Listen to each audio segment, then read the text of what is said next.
Hey. Hey, good afternoon. Welcome back, Wooly. Welcome back to a country that gave you its own special gift as you returned from your trip abroad. More photos of the Prime Minister in blackface. Yeah, Even of course. more. Yeah, of course they were saving that for the an election. That's not a surprise. The day of. And they'll have more for the next election, too. Fuck all that noise. I got into kites. You got into kites? I got into kites. Oh, is that why people were posting, like, the Kite Man meme about you? Get into kiting games. It's going down. It's real. It's serious. I am very much into kiting as a thing, as a hobby, as an activity, as a way of life. Kites. You know, I don't mean to judge. Judge away. And I'm certainly not judging kiting. Because flying a kite seems fun. I don't know much about it, but I was a child once. I remember flying a kite. But I would think that in terms of things to discuss, that we haven't seen each other and haven't done a podcast over the past 3 weeks, that the first thing that you would have mentioned was that you got married. And not that you've decided to fly kites. I say, as he comes back on camera with a bunch of kites. So this one's a whale, and it's a big motherfucker. It's a huge-sized kite. I gotta figure out what the best wind conditions are to get this bitch off the ground, but it's a big one. It's fun. What I flew at the wedding was just a normal, and we'll get into that in a second, but this right here I'm gonna graduate to that.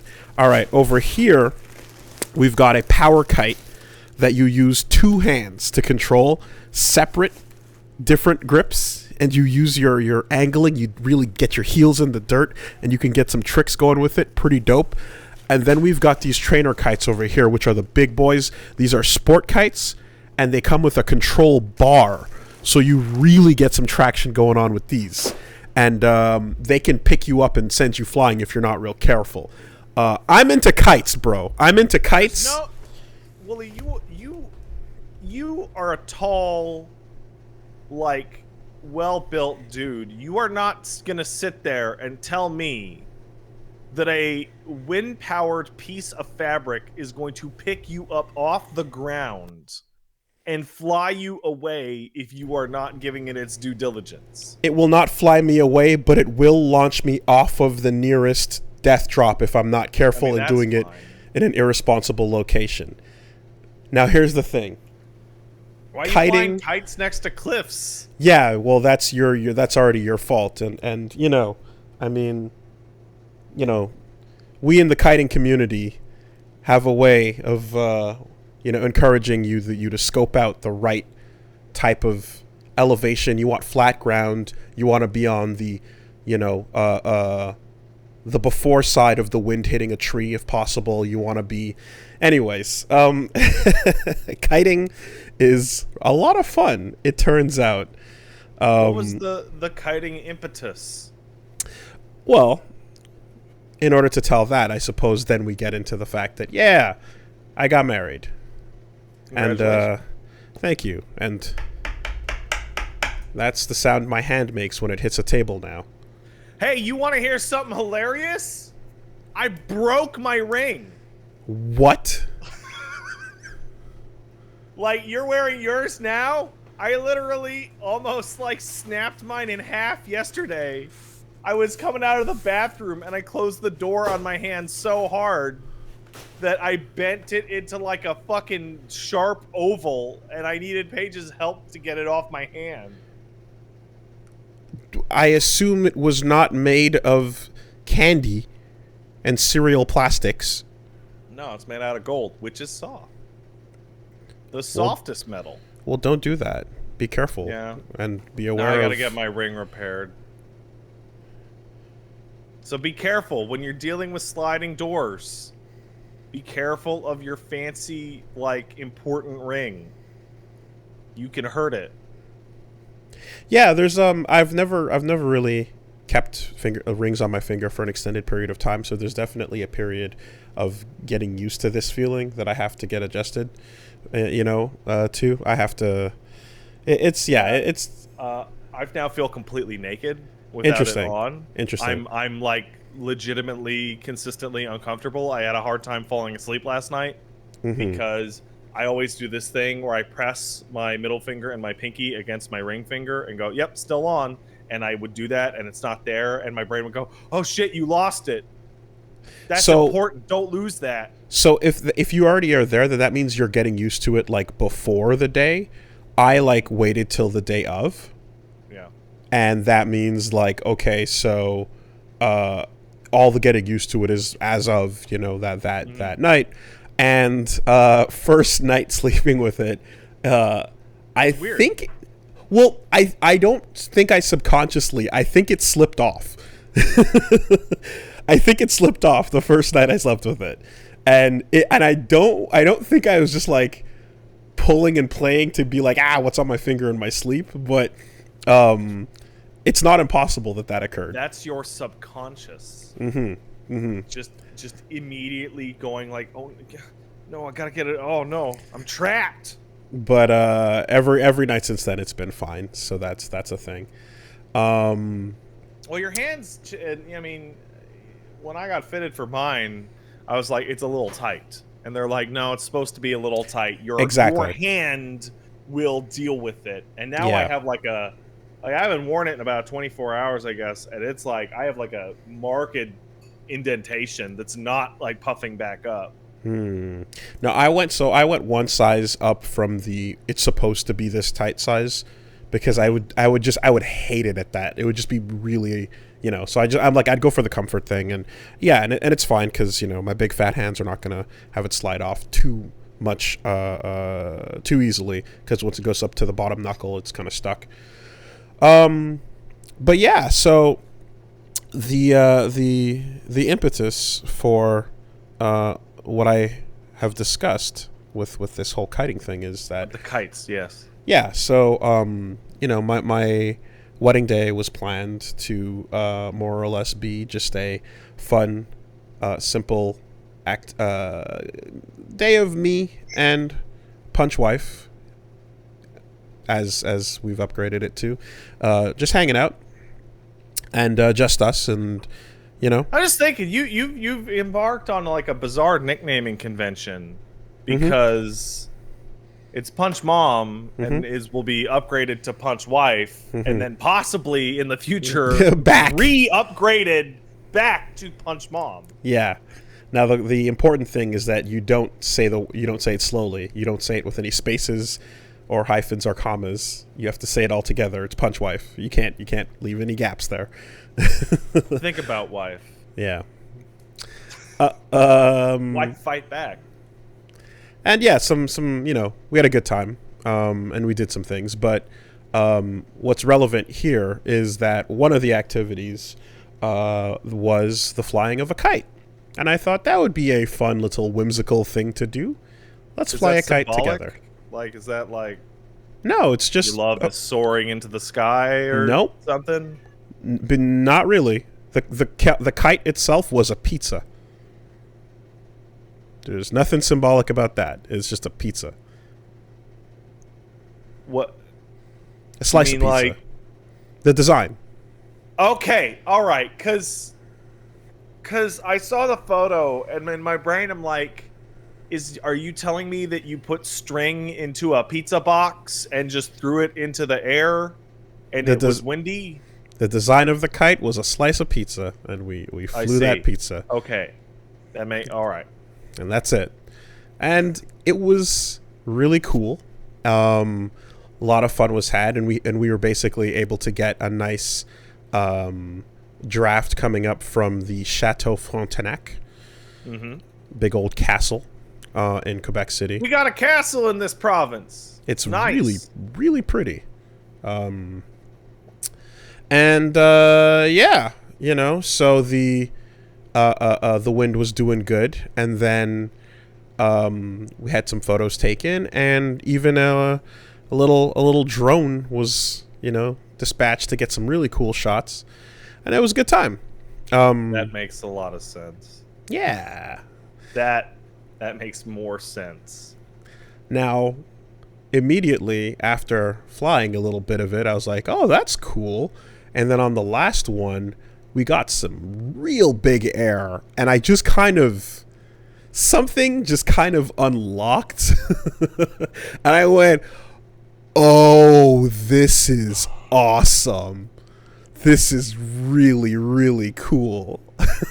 and I was like, hey, like, if we get a chance before we head out here, like, we should go back and do some more, And I was like, we don't know what the weather's going to be like. So what you're saying is that on the most romantic, important day of your life, barring possibly the birth of a future child, you're standing there with your brand new wife who's looking at you with love in her eyes and the sparkle, and she's like, Wooly, I love you forever. And you're like, yeah, but kites, though. Well, technically it was beforehand, since the actual ceremony was later that night. Okay. But in the build-up, a new hobby was unlocked, and it was really... I didn't know it was going to be that cool. I had no idea what to expect. I had no idea. Nobody told me how fucking cool kites were. Have you ever flown a kite in your life? I have. When I was really young in Grenada, they had these dudes that would fly the kites down by the beach and over by like this open field, and they would do some cool shit. But I just never really thought about it too hard until now, So wait, the kite flying was before the ceremony? Yeah. So during the ceremony, you're like, yeah, whatever. Can we get back to flying some goddamn kites? No, that was the next day. What the fuck is wrong with you? So, and I did look into something a couple years prior, and was just I kind of, there was a character design prompt that I was looking into kiting for, and anyway, long story short, so I was like, okay, so let's see if we can get back out there, before we gotta leave this area, and it's hard to keep a fully accurate forecast coming in because the wind changes and the wind situation is very different. So then I had to go looking up, the wind, and it turns out that there's wind apps that are out there that can tell you exactly where the wind is blowing, what angles, what speed, where the gusts, where the updrafts, all that sophisticated info. Furthermore, there's little wind communities in each area where you can be like, hey, I'm in Quebec City. How's the wind, guys? And people are like, oh, it's looking pretty all right today. I might do some kite surfing. And someone else is like, oh, it might be a little too windy for my drone. But anyway, and you have a little wind crew for each area that's like talking about how the wind is each day. So that's that's happening, right? And I'm like, okay. And then you can even, if the wind is like, you don't know what's going on or how strong it is and you want to know, you can turn on a little recorder and hold your phone up to the wind, and the sound it makes, it can tell how fast it's blowing and tell you the wind speed. You know when you can you feel like you're seeing the start of something, and part of you can flash forward to what you believe to be the logical end result of this? I can see all the dots between here and you being lost at sea. Because I can see it, kites to bigger kites to wakeboarding to more wakeboarding to, well, I need a boat my own to, well, maybe I should get a sailboat to, hey, a sailboat's just a big kite to, Wooly's gone. He washed out into the ocean. Now, I can assure you it is not going towards kite surfing because I'm not that. I'm not fit for that. I don't have that. And that's not the part. The surfing part is not what's got me enthralled. So you ought to just skip straight to a sailboat and try and circumnavigate the globe in 80 days. No, it's not the movement. I'm not interested in the movement. I like feet on the ground, kite in the air, string, doing it. That's the thing. and it's super rad. You can do so much. So immediately, of course, I found out about the Montreal kiting community. A bunch of older gentlemen, I think the bunch of dudes, they look like they're probably like in their 50s or so. They meet up on a regular basis, and it seems based on their channel like they go out and, they get some good days. They get some good kiting days. And from what I can tell, I saw like the one dude, he's got this garage full of them. He's got like the HQ kind of thing. And here's the thing. There's a lot of countries where you have what they call fighter kiting. All right. Now get the fuck in on this. Fighter kites. Okay. It's a kite and you're flying it, but the front has blades. And your goal is to aim and cut the string of the opponent's kite and fucking take that win. Doesn't that mean their kite will just fly away with a knife on the front? No, it'll fall down. Fighter kites. This feels like lawn darts with more steps. No.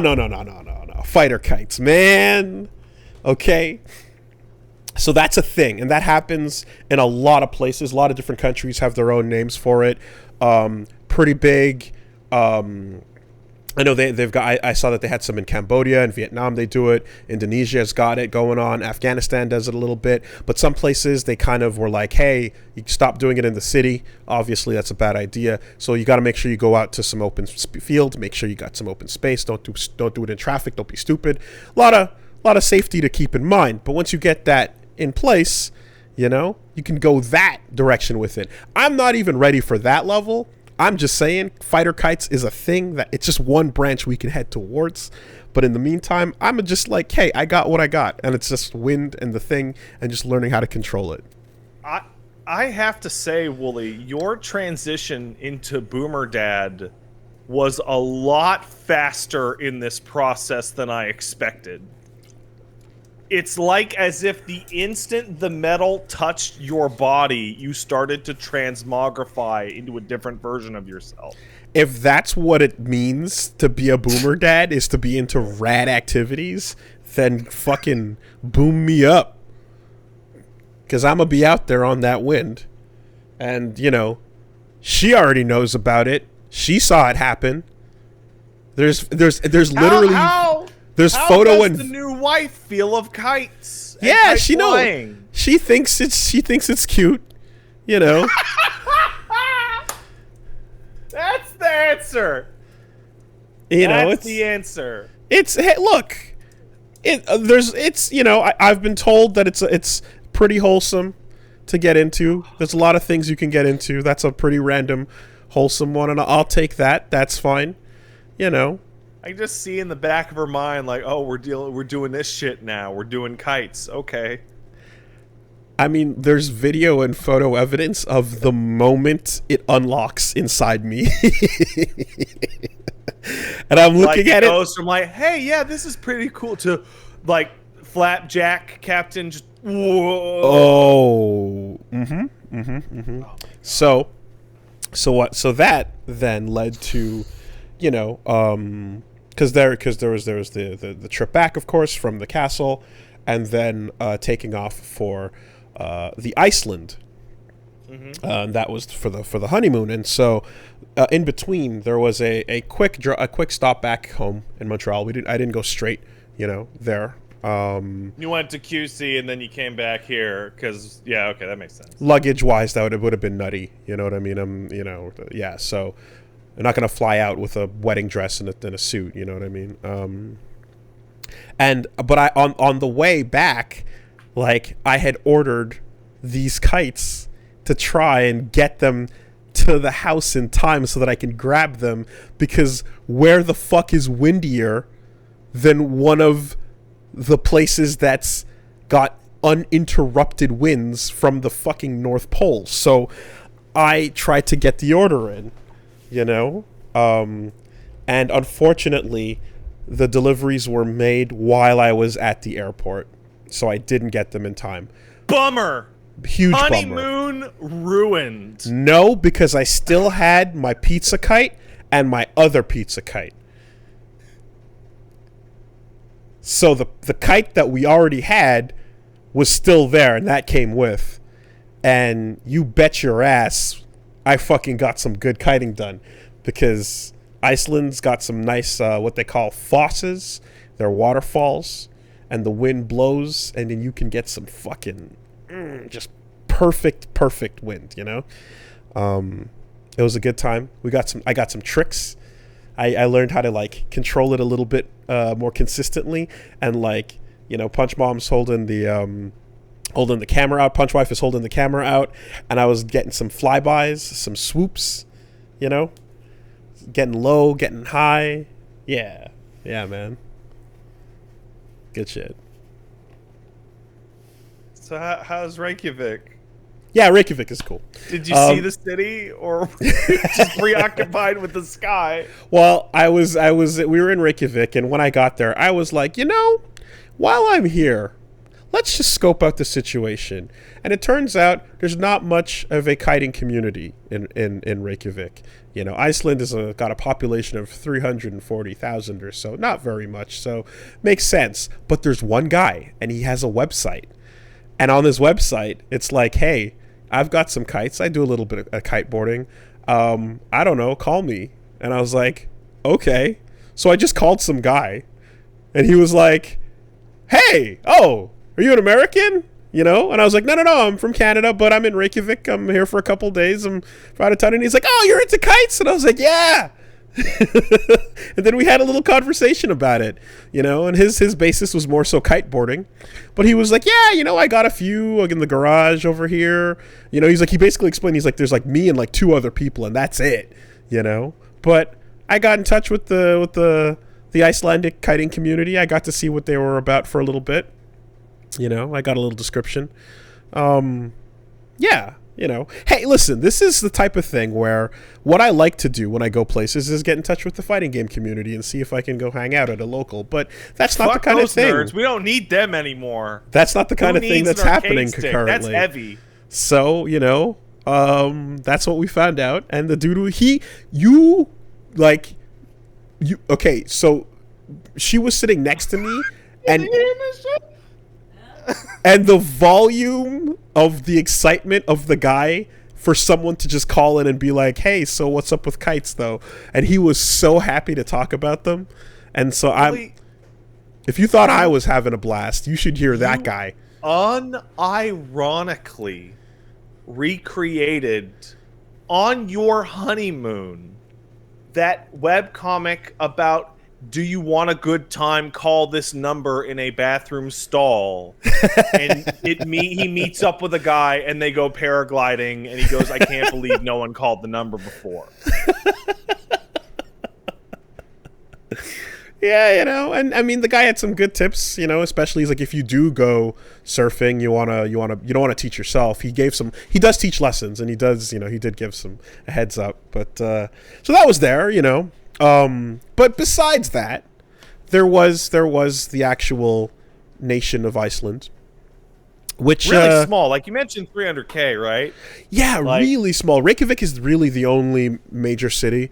There's a couple of others that are like around the edges that are really, you know, like really tiny populations. But you can go out there. I guess notable things are like, of course, just gorgeous the whole way through. Mm-hmm. We decided to drive around, you know, so we basically rented a car.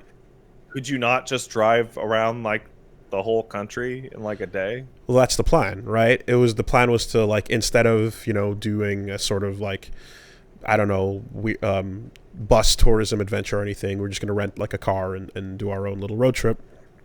And we did. It was great. We saw all of it. We saw the whole thing. Fortunately, That's such a weird concept. I went to the country and I saw the whole thing. The whole thing. It's what I did with New Zealand, you know, and it was super worth it to do it that way. Like for us, like that type of trip is now just so much more enjoyable. Because it's a completely different pace and style from like the Japan trips, for example, right? Landing in Japan, having a bunch of subway stops that what you want to go to, what's going to be there, where you want to walk around and stuff, and you're taking a home base, and then you're just taking the train out, public transport out from that spot to a bunch of busy areas is a very different vibe from, no, it's just us two in a car and we're driving, and hey, look, the fucking Northern Lights are popping off right there. Aurora Borealis. Because that's one of the places you can see it, I didn't realize they were that far north. Incredible. Got super lucky. Now, excuse me. Got super lucky. But yeah, but I'll say this. So we started off kind of just planning a trip around what's called the Ring Road. And that is the road that is paved that goes along the whole edge of the island. And then the middle of the island you can access because there's things called F-roads, but they're kind of like, why the fuck would you want to go there? And more like, why the F-roads? Yeah, and like when you go look at like what the F-roads are, it's like, one, you have to have a car that's legally approved to drive on an F-road, because it's not really a road as much as it is just an open field, and then you get to a river and you have to drive through the river, and then after that there's canyon and you have to not fall off the canyon. And that's the middle of the, and it's insane. And that's why everyone lives in Reykjavik. So you live on the edge, on the contour, and you don't go to the middle, and that's all fine.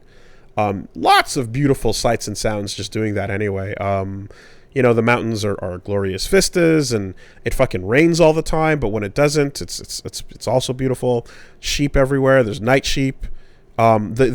The one of the first things we did was we landed and went and checked out this area called the Blue Lagoon, which is an alien ass landscape because the entire horizon is lava, rocks dried over with moss on top.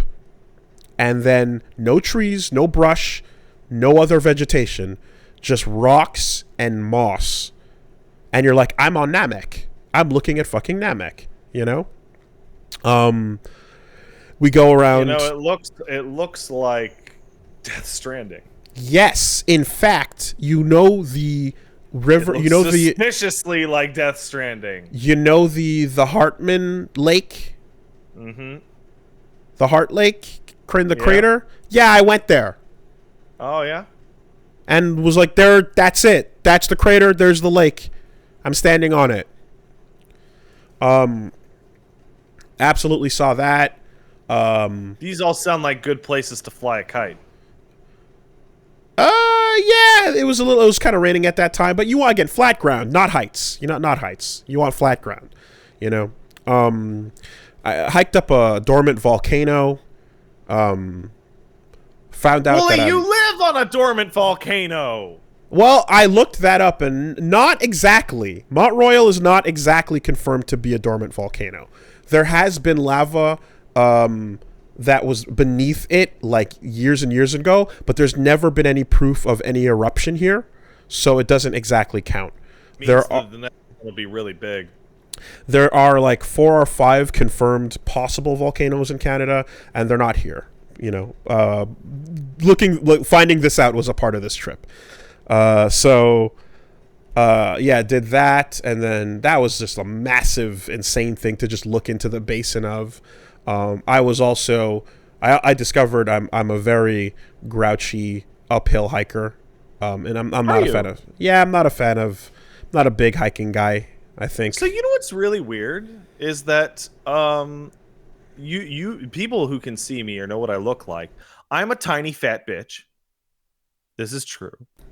But I really like hiking up. Like I remember back when I was on Inari Mountain in Kyoto, like I looked like I was gonna die, and Paige kept telling me to go back down to the bottom of the mountain, and I was like, I gotta get to the top of the mountain. I gotta see what's up there, and I did it. Mm-hmm. And I felt like shit the next day. Yeah, but I did it. Yeah, no, I did do all the hiking that was attempted, which I was hoping it would be none, but we did do some.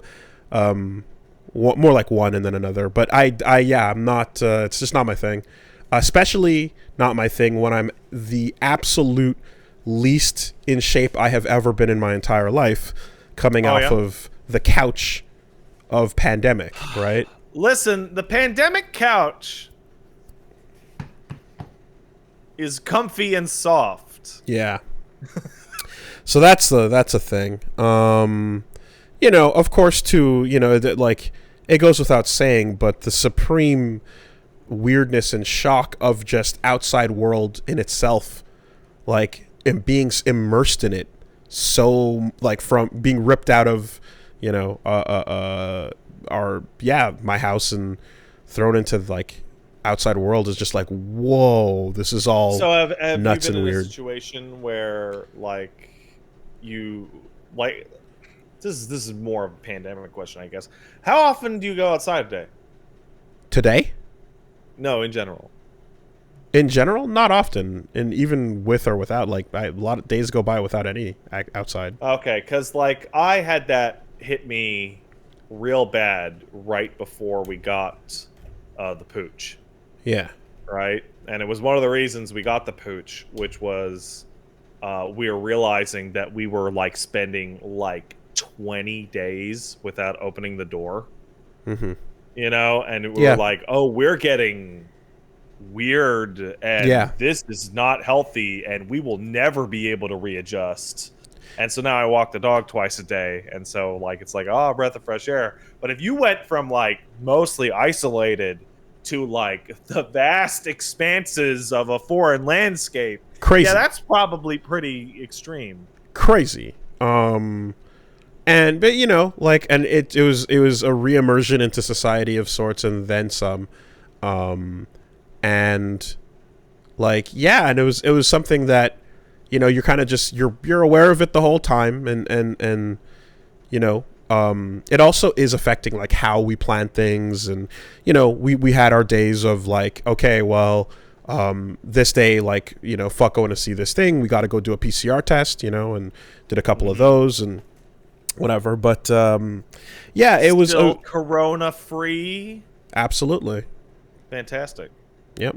Took 4 or 5 tests over the course of this entire time. So, yeah. Anyway, that was cool. I mentioned night sheep because that's a thing. There are sheep. There are many sheep. Yeah, that quirked my eyes. What? There are Icelandic sheep. There are Icelandic horses. They're unique. Okay. They're a special breed that has been unique to Iceland. They're a pride of Iceland, even though they're kind of tiny and they walk funny because they're instead of doing, like, front hooves, back hooves, they in rhythm, they have side hooves in rhythm. So they've got a really weird kind of jaunt. Yeah, a little trot. Now, you describe them as night sheep. Are these sheep that can only be seen at night? So the dead of night in Reykjavik is just, you're in the city. The dead of night when you're out near Mjatvin or Akureyri or a number of unpronounceable places that we just decided to give our own names to. I'm just going to go with Borkyland. Yeah. Like, there's like a 13 or 14 letter name for this thing that we just called it Snail Fest because the word snail and FES were in it. So Snail Fest Peninsula. Good enough. So when you're out there and it's nighttime, we, for example, went out and we did there was a hot spring, you know, because they've got a bunch of these, like, natural hot spring things where they take the heated water from the earth and they put it into a pool and you go sit there and you have a good time. And then you're coming back from that and it's like there is nothing to light your way on the road except for the reflective posts that are on the side of the highway and the night stars and occasionally a night sheep if you're unlucky. And that's a sheep that has decided that this is the perfect time to walk into the road. Oh. Just a nice, heavy, stupid animal. Because it's one of those islands where you're not seeing deer crossing the road. You're not seeing. There's no random predators and life. It's another one of those places where it's like, yeah, the life here is the shit that we brought. You know. There's basically nothing before we got here. It was very, very like, yeah. It's whatever you see is what they brought there, pretty much. And there's a lot of different kinds of things, admittedly, but running across the roads at a random point in time, it's gonna be the night sheep, So you got that. You got just a lot of really quaint and weird, like, little village that is basically like it looks like we pull off to like an abandoned village off the side of the highway at one point, just looking for like a bathroom and a coffee, and it's this entire area where there's only one lady and she's working at like what is usually, I guess, like a guest house, and no one else is around in this entire village, and she's like, yeah, things shut down during the winter because that season is just, there's no one that's going to be here. So the people are all gone for months and months until they come back next summer. And it's like, oh yeah, right, this is one of those places where they literally will have 24 hours of daylight for a period of the summer. That's weird, dude. So you can actually show up in July and have a day of like endless day, really nuts, but cool.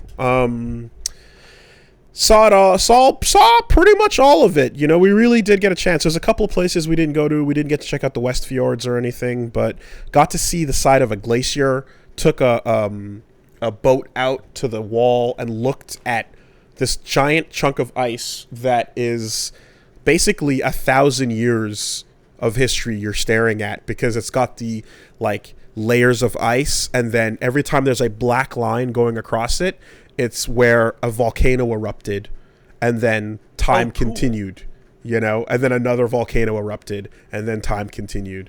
And it's a very cool thing, and as long as you just kind of mentally ignore the details, such as, well, the only reason we're able to boat out to this glacier and look at it is because the body of water we're on exists because of global warming. And cool. And it wouldn't have been here otherwise. And every day, this entire thing slides forward by 30 centimeters. Oh, cool. But annually... See, look, it's helping out the tourism. But annually, it recedes by hundreds of meters because the whole thing is melting simultaneously and sliding forward. And the ice formations that we had to drive around on the boat change every few months. So 3-4 months, it's got a completely different lake with huge... icicles and not icicles, icebergs sticking out of it and shit. So yeah, just don't think too hard about that and enjoy. Cool. Right. See, they're telling you that because they don't want you to look around and look too closely and see the bits and pieces of the ice wall. Is that where we were? That would explain it. I mean, you were as close as either of us have ever been. Right across from that, you have the Black Sand Beach, which I have been a beach snob for years. Whenever someone's like, hey, we got a beach here in Canada, I'm like, oh, do you? Is it mud next to mud? Canadian beaches are... the best one you're going to get is like a decent lake beach at best. Enjoy stepping on a slimy thing that's moving and opening your eyes underwater to see what it is and realizing all you can see is the brown mud because it's mud and mud water. Anyway, so no, it's a little bit of a thing, but with Caribbean beaches in my brain, we went to the ice beaches here, and they are a completely different thing, and they're just metal as fuck because they're black sand. Mm-hmm. And the water is basically clear and thus black, and it washes ice up onto the shore regularly. So it's not good for swimming? No. It's probably death for that. But some dudes were kayaking. That seems ballsy. It's pretty fucking metal. It's pretty cool. That was an interesting phenomenon of the different things they had going on. And, and it's the kind of island where basically, on the last night out, just driving to the airport, it's like, what's that like? Well, before that, we caught the Northern Lights once, really lucky. We thought so. Basically, we saw them, or we saw what would look like them, and we're like, "Oh my god, this big red hue in the sky, is that the aurora borealis?" And then the guy working at the hotel was like, "Nah, that's just the next town over, idiots." And we're like, "Oh, okay, damn." But then when we went out to the mountainside village, we saw a streak of light across the sky that moved really weirdly quickly. And we were like, that has to... No, there's no way that's not it. So then we said, fuck it, and looked at the map and found a nearby golf course, and then just drove to, like, the parking lot where it was really, really dark, and we're able to just kind of, lean on the car, look up, and, get some nice, like, actual Northern Lights experience. And the first thing I'll say is the pictures don't convey how fast it moves. It's constantly in flux. It looks like a screensaver. What is the magnetosphere? It looks like a Windows screensaver in terms of how quickly the shapes are moving. Every 30 seconds, it's taking on a different shape. It's very, very cool. That might be the most mundane way I have ever heard anyone refer to one of the natural wonders of the world. Yes. That might be the most fucking gauche-ass lame way to refer to this incredible fucking natural phenomenon. And it's yet... like a Windows screensaver. And yet, you know the exact speed I'm describing. No, I mean, I'm also looking at it in a video right now. It's really quick. Very cool. And of course, while we're up there, being these foreigners in an area that's like, private, some car comes driving up and does a quick fucking 360, and then I see the flash of a camera, and then it drives off into the distance, and I'm like, okay, I guess that's our sign. And then we get in and start heading out, and then another car starts coming back our way, and it's like, all right, yes, the random weirdos, we're just here to look at the Northern Lights, but you're like, why are you near our golf course? What are you doing? So we got out of there. But it was worth it. It was great. If they ever gave you any shit, you could make fun of them for their incest app. What? Oh, you don't know about this? There's an app in Iceland about preventing incest. Why? Because in Iceland, it's an island nation that has only about a population of about 300,000, 340,000, you said, but last names are not matriarchal or patriarchal. It's the name of your dad, son, or daughter, or whatever. So you would never know if somebody was your cousin by their name. Because of the odds. Yeah. Okay. So very familiar with that. Not just because of the fucking the Maddentown Revisited, but also because Punchwife has told me about how the Acadians of East Canada also have a thing where you got to be careful about that. And they someone in her family does like the family trees of everyone that's like in the area and stuff. And I think it says like if you are not connected to someone else from this area within 5 generations, the test is free. And they've never given a free test. So what you're saying is that the family tree gets a little gnarled in some places. Gets a little gnarled, apparently, and so yeah, you hear that for an island, and it's not that surprising. It turns out that's a thing in many old country, as it were. These big population spike areas, like these North America and India and like all these places in the world, and China, where you just have a ton of people all together. You don't ever have to think about that, but there are small communities where you still kind of do. I mean, all jokes aside, I went international. I'm not worried about it at all. Yeah, I'm not too worried about it either. Yeah, I would think that you're in the clear. But so we saw that, and I'm sure other things might come back to me. But for now, driving out on the way last day, went back to Reykjavik. Actually, had a little bit of a time to just enjoy the city and see what that was like, and that was a cool little fun thing. On the last day driving out, it's like there's a weird light in the sky as we approach the airport, and as you focus in on it, it's orange and it's very bright, and it's very, very clearly an erupting volcano live. Oh, cool. Right there. And you're like, yeah, all right, casual erupting volcano, totally normal, everyone seems fine, no big deal.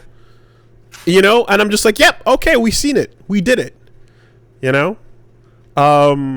Thank you, Earth's magma, for timing this for your particular needs. Perfect. And I gotta say, overall, the what was really surprising is, like, so that's, I gave you that population, but the number of people at all times is quite a bit higher. Because do you remember a number of years ago when a volcano erupted in Iceland that shut down air travel internationally? Yeah, because of the dust kick up. Exactly. Right? Yeah. So that thing was huge, and it was on the news in every country.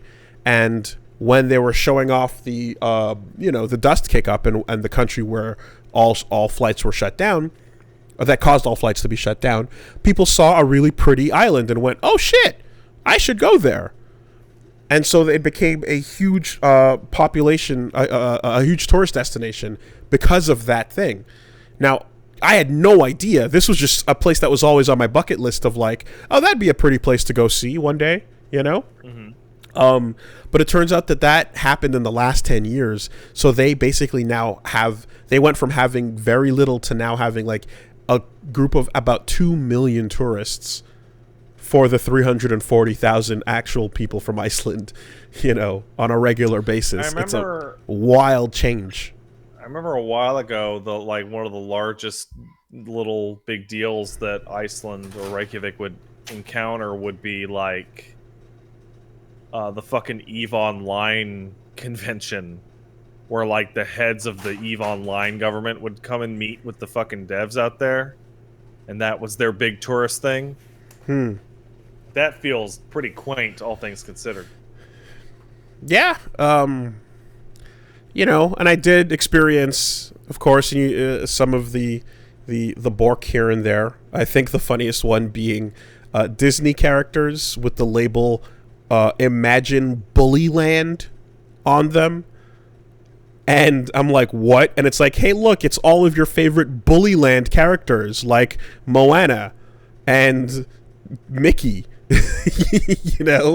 You're like, what is happening? And it's like, yeah, that's what they're called there. Why? Leave it alone. That's the way it goes, and of course, walking through, catching a random shop playing Icelandic reggae. That was pretty fun. How's that sound? It sounds like Icelandic reggae. Okay, and when I asked the lady at the store, like, it's like, is that a big thing here? And she's like, yeah, I don't know. I just saw this random CD and decided to pop it in. And she kind of looked and she's like, it must be very weird for you. Sorry. And I was like, no, it's actually quite hilarious. So that was funny. Yeah, and then whatever, like, that's it. That was Iceland. Flew out, and then 2 hours later touched down in Ireland, which was 2 hours away. And that was, if you thought the any percent Iceland thing was legit, it's like, no. Ireland any percent, because that was 3 days, and I basically touched down, met up with iPatch, and then just did the whole fucking thing in what felt like a con. with how back to back to back everything was. And a part of this was something I was interested in finding out, because before going to Ireland, and I was like, I'm going to be here. And if there's a chance, why not find out what we can? They're right there. They're right there. It's 2 hours away. Right. So I'm touching down in Dublin. But before that, I'm like, why not find out what I can about this name of mine? The Madden name. Because this is where that comes from. I thought Madden was Scottish. It goes back Irish. So I have So there's a Scottish branch that eventually comes out, and going back on my mom's side, it goes to Scottish as well, but the actual name Madden originates from Ireland, from the O'Madden clan. All right. Did you find your ancestral estate? I mean, listen, dude. So from Quebec City, I was starting to do some digging and some research, and I was going up as far as I could along the Jamaica route, and then seeing how far it could get back. And with a lot of digging, I actually traced it back like 5 or so generations, and I got to the early 1800s, which is crazy, because that is very lucky that data exists. I also had to go into places that had basically there's places that have birth and death records, and then they have these large books that are written that are more or less just kind of like, okay, so around this period of time, a lot of people that landed here with Irish names in Jamaica, where did they come from? Probably from Barbados, right? A lot of people landed at Barbados as the major hub.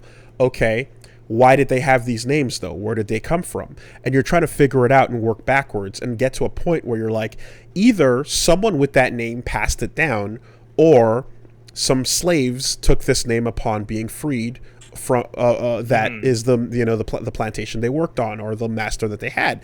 So trying to figure out what I can going back that way, and I'm basically I'm able to see that okay, at some point that's kind of where people with these Irish names come from, and there's a lot of people in Jamaica with Irish names. It's a thing. Then going back on the other side, looking at it and going, the Maddens existed from early 10 something, and then a major castle was built in the 1300s. And then a number of castles were built, and then all the way up until right around 1650 in the Cromwellian era of Ireland, during the fucking all the bad shit that was happening, a fuck ton of people from Ireland got shipped off to Barbados, and the Maddens were such a pain in the ass, apparently, that they had a number of castles raised and a bunch of them shipped off to Ireland. This is what it seems like occurred. So then there's this whole thing where okay, you're like, okay, is there any way to piece these two halves together? Doesn't really seem like it. So I'm like, all right, well, at the very least, I don't know, and I definitely don't expect, that there's a blood connection, but the name connection at least comes likely from this place, So yeah, I was able to find a number. There's a good maybe 7 or so Madden castles, some of which are still operating, some of which are ruined, but they're all out. Which one is yours? Yeah, well, fuck that. Apparently fucking none. But some of the things that you kind of find out, it's I always was looking up and I saw that O'Madden or Madden translated to of dog. And it turns out a more accurate version of that is Son of the Hound. So that's pretty fucking cool. I'm down with that. I was able to find a crest of the coat of arms, and basically it's just a hawk fucking up another bird. So we're gonna be doing that. That's a thing. And yeah, unfortunately, all these places to go visit them, it just couldn't happen because like they're booked up or rented out and private or just completely ruined. But the attempt to go out and see one, you know, it basically meant like at some point I was rolling under electric fences, okay? Like like literally trying to get it to, and it's just like, no, it's not gonna happen. But some very nice farmer people with accents thicker than fucking anything I've ever heard were polite enough to point us in the right direction, but we didn't actually get you know, feet inside. That's fascinating because like you're able to dive back and go that far back. For me, if I were to start looking backwards, it's like, what are my ancestors? They're French trash. It's a bunch of fucking dirty French peasants. I mean, so that's it, dude. Like the night before, there's not much to be it's not much to be expected, I suppose, and that's the way it is. But the night before, or right before I left, like I went and I was grabbing a drink with like Reggie and Min and stuff, and this dude who was nearby is like got a pretty thick Irish accent and kind of overhears and the conversation. He's like, oh yeah, I'm from Dublin, you know, and I was like, oh, I'm about to go there in about 2 weeks time, and he's like, you're going to Dublin? And I was like, yeah, and he's like, okay, cool. And he tells me, he's like, you got to go check this place out, go to Wayland's pub, do this, do that. And I was like, okay, that's cool. And I told him about my name, and I was like, yeah, I'm gonna go see if I can track down the Maddens, you know, the Madden clan. And he's like, your last name's Madden? And I was like, yeah. And he's like, oh, that's a dark past, that one. That's a dark path, you know. And I was like, wait, what?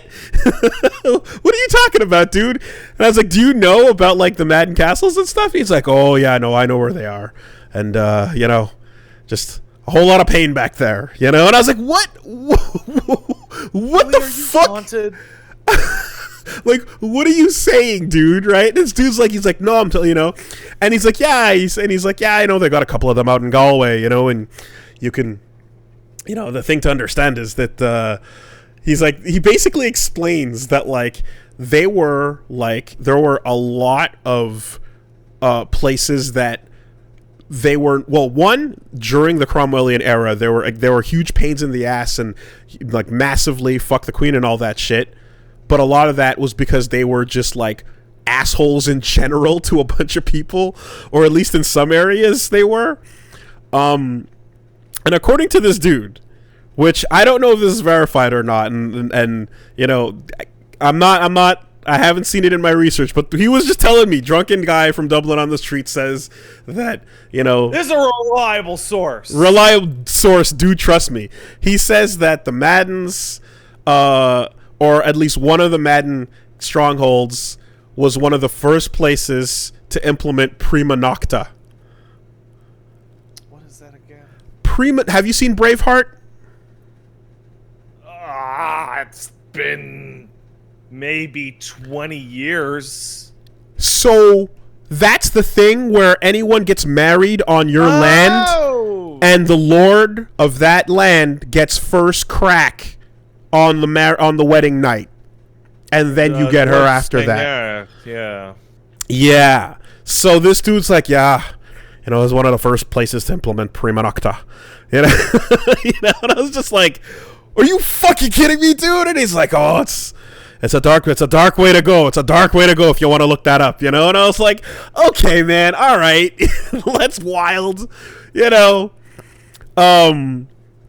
But that's what he said, you know. And anyway, I got there and I found what I can, and I got as close as I could, and yeah, I got my crest, I got my updated translation, Son of the Hound, which is pretty fucking sick. That's all right. That's take that. Right. and overall, I'll say that my name directly translates into wino. So you're definitely winning this round. Jesus. You know. Well, I mean, no, seriously, bois vin. Oh! Drinks wine. Yeah. Literally fucking wino. Not even like winemaker. No, not winemaker. Jeez. Okay. Well, And there are some drunks in my family, so it tracks. How about that? Yeah, but that, I did what I could, and yeah, I got the crest, and I even saw one of the places I couldn't go had a giant, beautiful stained glass window with the coat of arms on it, and I'm looking at that like, how sick would that be as a tattoo? I don't know. Where would you put it? I want. There's a bunch of places. I want to do double sleeves. I want to do neck. I want to do. Okay, because like you already took like the canvas, like the spot. You have completely taken up that whole back. Oh yeah. So you got arms, chests, etc. remaining. I got a lot of other places to figure it out, Why but anyway, don't you get it tattooed on your penis? Yeah, right on the hole. And then went out to Galway, which is like delicate work. There you go. Went out to Galway, which is a young town. It's basically a college campus town. Got to meet the youth and see the skateboarding Irish and the buskers and stuff. So we've met the farmers. We went to the young area. We went to Dublin downtown. Met a random fan. Took a picture. The skateboarding Irish just sounds like a bunch of dudes who are constantly eating shit, but it's okay because they're real loose. There you go. Just I really I did any percent 100% full clear. Like I saw the whole fucking thing in 3 days, and by just going nonstop, going all day, and it felt like con mode. It really felt like that. Oh, okay, I see. Yeah. Back to the hotel room, take a nap, get back out. Where are we going? What are we doing? And yeah, I got to and so the other hiking I did was because Eye Patch Wolf basically like his dad took me up to like a mountain and went for a quote unquote short little trek, and it was about an hour up this fucking hill. He took all of you up to a mountain, right? It's not that his dad took just you to the mountain and said good luck. Correct. I was not abandoned on a mountain. No, we all did a hike, and we hiked up the mountain. We saw a really pretty sight. We got to see what basically Ireland has this crazy thing going on where, like, how say Montreal, there's like city, and then it turns into suburb, and then eventually highway, and then forest. Yeah. In Ireland, you just hit a wall, and you go through a turnstile, and the forest starts. I see. So Central Park in New York is the best, comparison, I would say. But like nationally. Huge, yeah. And if you get high and up in like our hotel like balcony, we're looking out and you can see like literally a line stops and the forest just begins. It's pretty nuts, But yeah, so hiked up to see that really cool view. Deer just casually chill in the fucking park, like they're right there, and hares take over the airport at night. Fucking geese were chilling next to a train stop in front of a graffiti wall. Wild, just a wild ass place, and but it was cool. I got to have, of course, and I got to have some homemade pancakes after that, and a quaint little Irish kind of town, and overall, yeah, I think the only major fuck up I had was I didn't have a proper pint of Guinness, and I didn't. Yeah, well, the problem was we were so fucking go and busy that I didn't realize, too, that there's a thing about how having it here, it's supposedly better than anywhere else, and this is the real way to have it.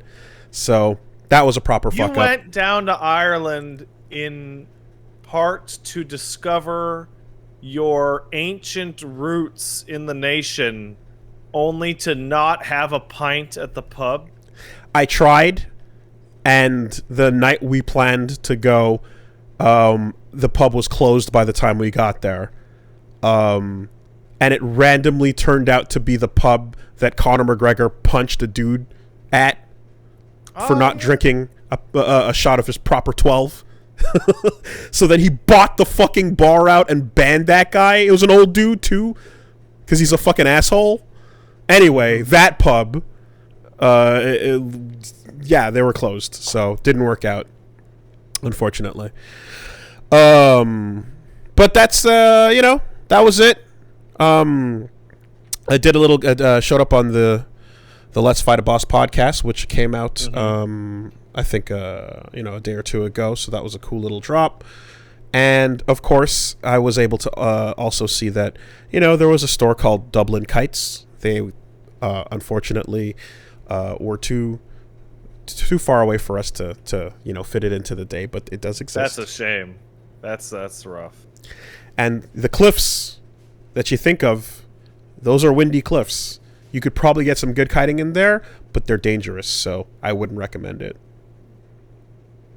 Wait a second. There's a kiting school in Montreal? Here we go. Named Kite Force? Now, here's the thing, though. You gotta make sure it's not kite surfing. Because kiting is way less... Totally kite surfing. Because kiting is way less popular than kite surfing. So a lot of places just use the word kite when they mean kite surfing. You have to do your homework on that.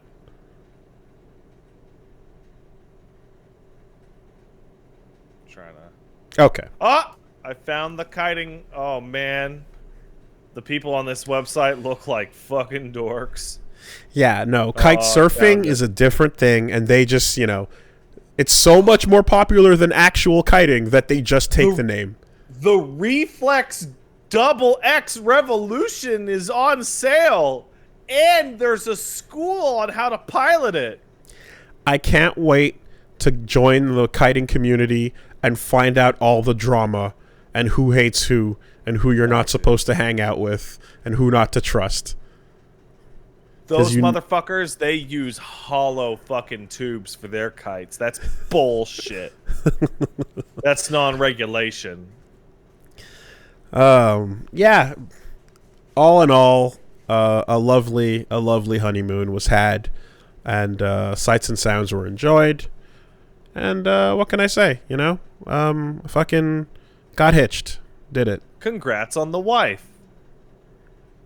Yeah, thank you. I mean, that's about as much as I'm willing to talk about. So I'll leave it there, Oh, and thanks to everybody for the kind wishes as well. I appreciate them. Thank you. That's sweet. I don't know how to segue out of this.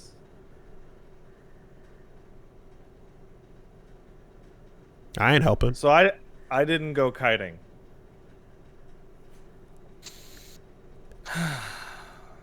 Dude, the potential for custom kites are a thing. There's not a whole lot of creativity out there. There's a lot of places that are just making Buzz Lightyears and Monsters Inc. and Elsa because they're not thinking fucking next level, There's some fun stuff we can do. Anyways. Wooly, you've been gone for a few weeks, and I know you've been excited to get back to it and get back to the hard work that is casually chatting about digital media. Mm-hmm. So I have to ask you a question. Have you heard about Deathloop? Oh boy. The mechanics of Deathloop, but how does it work? No, actually, I have heard about Deathloop, and I hear that it's really, really good, and that it's stellar. It's the best of the Dishonored vibe. I have issues with those Dishonored games that I'm not even gonna bother go into. Right? I don't know if it's the best one out of all their stuff, but it's definitely the easiest to get into by far. It takes a lot of things that I would call player annoyance and just throws them away. So you can't choke people out non-lethally, and you see graffiti and straight up messages from God everywhere that just say kill everyone, kill them, stab them, shoot them in the face, kill every last motherfucker. So, okay, that Dishonored shit, gone. Removed from your brain. Okay. it's interesting because I was talking to a ton of people. I talked to Susie about this, and Dave from New Blood on Twitter was talking about it, where we were pretty much all of the assumption that this game was going to fucking sell like piss because it's an immersive sim, which sell like shit. They always sell like shit. Like Prey sold like garbage. Even Deus Ex, the original, didn't sell particularly well back in the day. I think Human Revolution probably did the best out of all of them in that genre, but it was not like sold as an immersive sim. And in fact, I think Gene just wrote an article based on us talking about this a few weeks ago. That's about how Deathloop sold, even though it's an immersive sim and it's not a popular genre. What would you define as an immersive sim? So immersive sim made a hell of a lot more sense back in the year 2000. Back when it was literally only Deus Ex and System Shock 2. Okay, because that's a word choice that is like RPG, where it's like that could be anything. So it specifically referred to games primarily in the first-person shooter, like perspective, that allowed you to go through a realized world with like physics that would have reactivity to your actions, and you would have different ways of dealing with problems that then would react to it.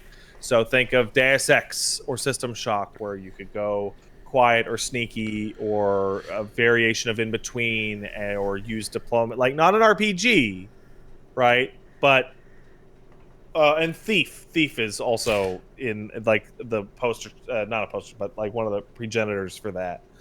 But when when Deus Ex came out and that term got popularized, like it was really the only show in town that did all the things that it was doing. Like it did have some Thief stuff, and System Shock also existed.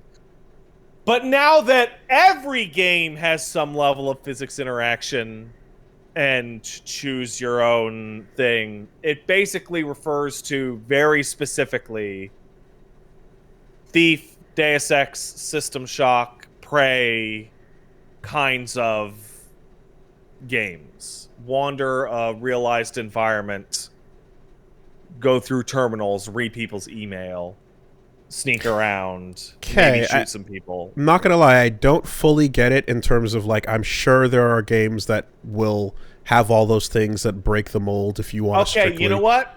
I can really solve it for you. For every game made after 2004, if there is a combination that you can punch in at the first door that is 0451, that is an immersive sim. Okay. That is the genre designation, to the point where there's an achievement in Deathloop if you try that code on the first door, and the character remarks that old habits die hard. Okay. But as for like explaining it to people that are not living that iSim life, people, by the way, somebody in chat just mentioned, so BioShock is an immersive sim? Absolutely. It's an immersive sim in the Shock style. It sounds like our struggle to define character action. It does. It's very similar. But the easier way to define Deathloop is that it's a first-person game where you are running a series of Hitman levels in order to find the perfect Hitman run. Okay. You're learning how various things interact between levels. You're figuring out, if I do this here, then this will open up, or this person will move to this location in order to find the perfect run, which is the final loop, which is the ability to kill all targets in a single day. Running around, playing with the powers, figuring out solutions to all these weird little problems, seeing how things interact between all the different areas, trying to figure out how to get people in certain places is tons of fun. It's a blast. I heard that Go ahead. No, after you. No, I heard that the story and plot and character implementation is also like really, really strong. Oh yeah, absolutely. You're basically talking to at level start. You're talking constantly to your primary antagonist, would be Juliana, who will either through AI or player invasion show up in at least one of your levels throughout the day to try and murder you. A la Dark Souls. and the back and forth on that is stellar. Like it's just really fun antagonistic character writing. So I don't know if it was her specifically, but I've heard a description of a nemesis-like persistent enemy. Oh yeah, that'd be Juliana. Yeah. Okay. Like you have 4, like you do. There's 4 times a day, and you can only do 1 level per time of day. So you do 1, 2, 3, 4, and she invades about 2 on average. It's never consistent as to which ones. And player invasions are like decidedly stacked in Colt's favor, like in the single player person's favor, because they have 3 lives, whereas the invader only has 1. So it ends up feeling it like if they get you 3 times, like congratulations. But yeah, no, those 2 interacting is the absolute highlight of the game. It's pretty much the core plot, because the game doesn't really have a core plot. The game is, I'm gonna break the loop. Fuck you, no fuck you. Okay, cool. I figured out how to break the loop. I'm gonna do it, and then you do your perfect run. The only thing that I really dislike about the game, genuinely, is that finding out what the perfect run, which is about 95% of the game, is a blast. Doing the perfect run is super easy and totally trivial, and is not like it's portrayed as like it'll be the final test of your abilities, and it's super not. Okay, so after all the build-up, it's not as satisfying to do it. And then the game just ends. Like, it has one of those endings where you talk to somebody for a couple minutes, and then they go, okay, it's over, and then the credits roll. And, like, it just, like, completely deflates right at the end. Which is, again, part of the immersive sim genre. Terrible final level with terrible endings. The fucking ending to Deus Ex 1 is awful. It's terrible. But like, I mean, I guess, is it such a ball drop that like it affects the way you feel about the rest of it? Okay. It is kind of a wet fart of a finale. But like that wet fart of a finale was 45 minutes compared to the about, I don't know, 15, 16 hours I spent with it. So like, game's still great. Super good.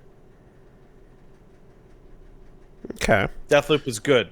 Thumbs up on Deathloop. And it sold well. And I was looking at what Dave from New Blood was posting. And the marketing makes more sense now. Because the marketing portrayed it as everything that it's not. It portrayed it as a multiplayer versus game. It portrayed it as like a level-based shooter. It portrayed it as a puzzle game. All these different things when it's actually an iSim, but iSims sell like shit. See, I just took it to be like, this is a game that has a lot of money spent on it, so we're gonna remind you about it every single time we have a stage show. Well, the other thing is that Prey, which did I finish that before you left? I think I did. You did. Yeah, you talked. Okay, Yeah, Prey, I think so. Prey Yeah. is excellent. I would probably say Prey is better than Deathloop, but just by a little. Prey sold like shit. Like, it sold like crap because it was undermarketed. Yeah, I haven't heard much at all for its of that. Like, it's one of those games of the years that, oopsie, everybody missed. Couple of those coming by, huh? Hey, can you do me a favor? I need to take a 5-minute break. Yep. Because there are groceries outside that my wonderful fiance physically cannot get through the door. All right, be right back.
All right, let's keep it rolling.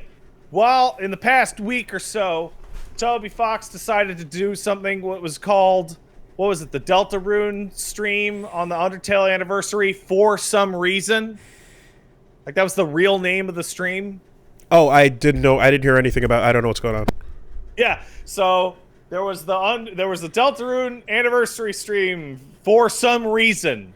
They played. He showed up as a cartoon dog talking through a voice machine because he's very anonymous. And they played through the entirety of Deltarune Chapter 1. And then the fan gamer people left, and then the cartoon dog that was a cardboard cutout started moving around the screen, and then went and clicked on Chapter 2, and then said, "Hey everybody, Deltarune Chapter 2 is going to come out in a day or two." And then it did. Oh, that's how they announced it. Okay. Yeah. And then, so I'm down here, and I'm just chilling, and all of a sudden, I hear from the upstairs, "Oh my God, it's happening!" It's just womanly wailing from the upstairs. And then I knew that the Deltarune had been announced. I knew it. I like the cold drop. It's good. So, that came out, and we went through it. And, did you play the first Deltarune chapter? Sure did. Hey, guess what? It's about as good as that. All right. It's I would say it's a little weaker in some respects, but it's also bigger in other. It's much larger in size. In that, you remember in the first Deltarune, it didn't matter whether or not you spared or fought. Mm-hmm. It was like an active decision, and that it made no difference. Mm-hmm. There is a difference. There are two definitive routes. The nice one and the other one. Okay. Interesting. Cool. Which I gotta get through it. That other one at some point. It seems cool.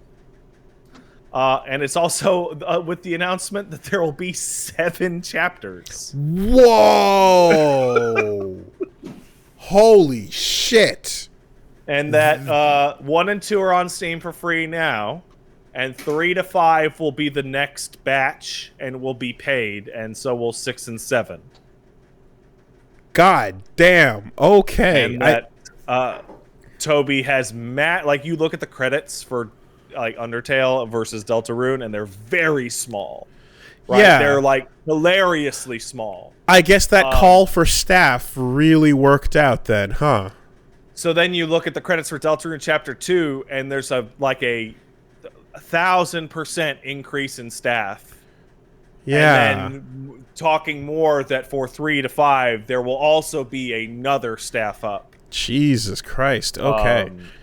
I mean, like, that was a really earnest, like, hey, guys, I would like some help. Would you like to help me? And, you know, he was very real about that. And I assumed that he would have no problem fulfilling, you know, the chairs that he had open. So, yeah. But I didn't expect to hear 7. So wow. Paige dives into this like a freak and knows all the details. And when we were going over the statements that Toby was making, it really felt like to me that he's one of those creators that really wants to put the fine touches on his baby at every single level of production, only to have realized that the game will not be done until like 2045 if he is doing it with the current level of staff. Like, it's just not going to happen. And that this is the production reality of it. It's like, gotta staff up. But it's also the game auteur design moment where you're like, uh-oh, I have to take one step back from my baby. Like, just a little bit. You know, and then the bigger you get, the larger it goes. Then you take 2 and 3 and 4 steps back until, yeah, that's yours. But it really is an amalgamation of multiple things, you know, and suddenly those Guilty Gear backgrounds are a little less album covery. Just a little less, you know? Just a smidgen. Yeah. And I will say about the second chapter, your primary antagonist, much like Lancer the King of Spades were in the first one. Mm-hmm. And then you have your secondary shit kid antagonist, and then you have the Jevil equivalent. And man, these ones are winners. Okay. Like, hands down, like, the primary antagonist of Chapter 2 is my favorite, like, antagonistic Undertale, Deltarune, whatever character. Okay. Fucking hitting it out of the park with every line. Okay. And your super boss equivalent is my favorite of them. Okay. Nice. It's awesome. Just not necessarily the fight, I just mean the character is fucking great. How about that soundtrack? It's pretty good. Because, dude, it's pretty good. Toby knows how to make a really fantastic soundtrack in like this kind of chiptune. I don't know what to call it. Chiptune, like retro. That game super music boss thing. theme in That Chapter dude 1 is a big shot. That super like boss theme in 100%. Chapter 1 is fucking powerful. And if every single one of these is like just full-on mini Undertale OST of incredible quality, top to bottom, that's a lot of amazing music to look forward to. I would like honestly like post like some of the better tracks in here, but I'm pretty sure we have the chat settings set that you can't post links, and it would just go like hyperlink blocked or whatever. Sure. Okay. But okay. like A+, good shit. Fuck yeah. 7. Damn. I really was expecting 5. I was expecting an odd number, and I was thinking 5, maybe like with like the last one being like a nice chunky wrap it all up kind of thing, you know? Mm-hmm. Cool. Yeah, that's gonna be something special for sure. What else? What else did I play? I watched something, and that is Paige joined me, and it was pretty quickly after you left, and we blew through all of Evangelion in a 5-day span. All of it. All the way up to 3+ 1.0. For the nth time? For me, it'd be like the 6th. Okay. For her, it would be the 1st. Okay. Interesting. That last movie is really good. So I gave you I mentioned the Punch Mom journey through that original series not too long ago. How did it go? Fantastic. Okay. There was a minor tantrum around episode 3, which was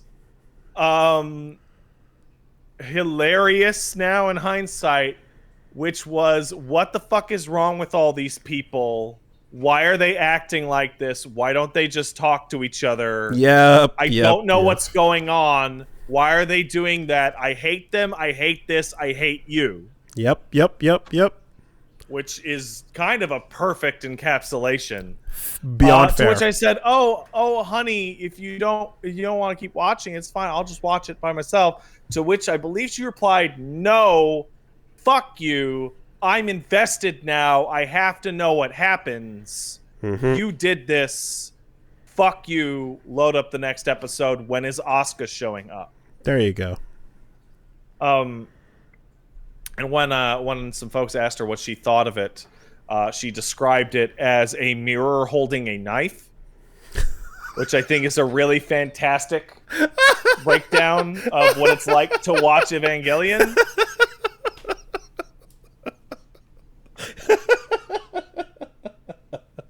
I like that a lot. That's great. The I'm in this photo and I don't like it of anime. Yeah, that last movie is really good. And I will say, not that third movie, which I hate so much, removed from the context of waiting years and years and years for it, I like it a lot more than I did when it came out. Mm-hmm. The context of it being the next big thing for Evangelion really didn't do that movie any favors at all. Well, I didn't rewatch it in going into 3+1. I just watched the official recaps.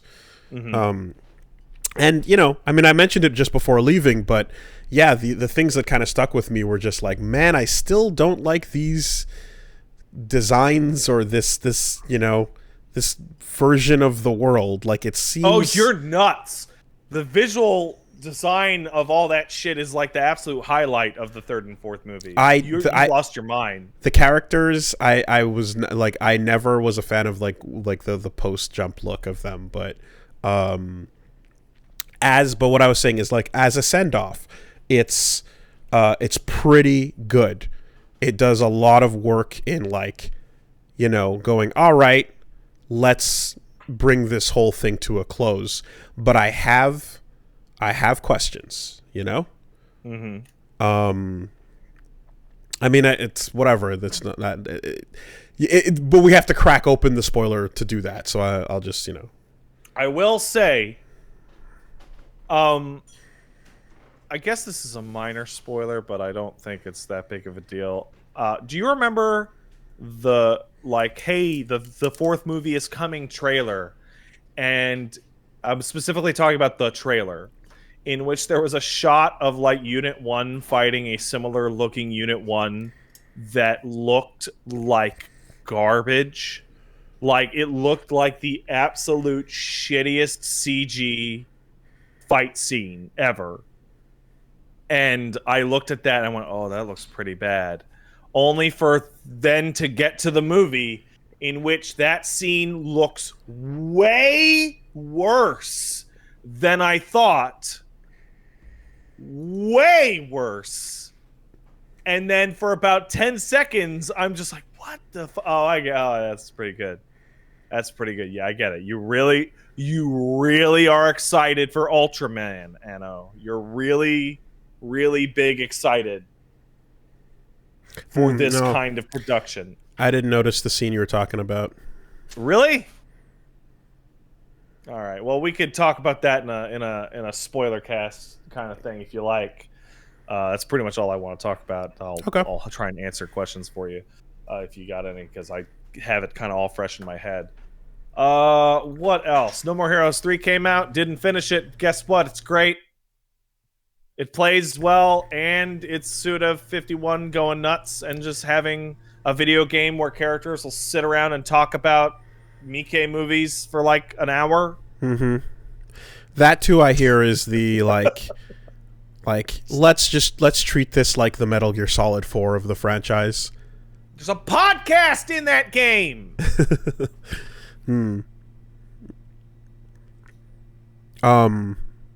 And yeah, I guess it's one of those, the energy I get about Terraform Mars in it. That's nuts. The overall impression of like all the warriors, the full send off, the big old, you know, we don't know if we'll ever make another one of these. Let's not pretend we're gonna automatically be able to. And the other thing that I was like, it's just the most noteworthy, is that like Suda has been around for fucking a long time now, doing the same Suda weird things, and we all kind of know them. So the fact that he's still surprising people and getting this kind of reaction means, like, good job, dude. Like, you're not... people haven't figured you out just yet. You know how to keep it weird in a particular way. Well, it's a strength of personality thing going on, where it's like, I want to have like an hour plus of people talking about these movies that I like. and it's overtly like Tarantino-ish, where it's like the characters in the car in Death Proof are gonna talk about this band because Quentin Tarantino likes this band, and did you know? Dave B. Dozy, Bleaky Mitch, and Titch. There it is. Yeah. Not Death Proof. Wait, no, Death Proof. Yeah, right. And it's also funny to play because the open world is about as shitty and runs about as bad as it ever has, but zero gameplay takes place in it. Because every time you get into a fight or go fight a boss, you get transported to the frame rate dimension. Like, and the game runs at 60 there. So it's like, okay, thank you. I'm glad that developers are on board with the continued use of the frame rate dimension. Big fan of that. I hear one Henry Cooldown has lost his accent. Wouldn't be able to tell you. Didn't run into him. Okay. I'm only about maybe halfway through, maybe tops. Okay. And I guess last but not least, unless there's something like dramatic that I forgot, Lost Judgment came out yesterday. I started playing Lost Judgment. That's really sudden. Isn't it? It totally stuck up on me. Feels like it just kind of dropped. Yeah. I was talking to Gene about it because he was reviewing it, and we were talking about it after it came out, or like an hour before it came out. And I'm like, I'll be honest, like I don't know anything about it because they announce RGG games, and I go, okay, yeah, I'll buy it. It's gonna be good. The fuck do I need to keep up with this for? But what I didn't expect is that the emotional core of the early narrative, at least, is about bullying in schools. Okay.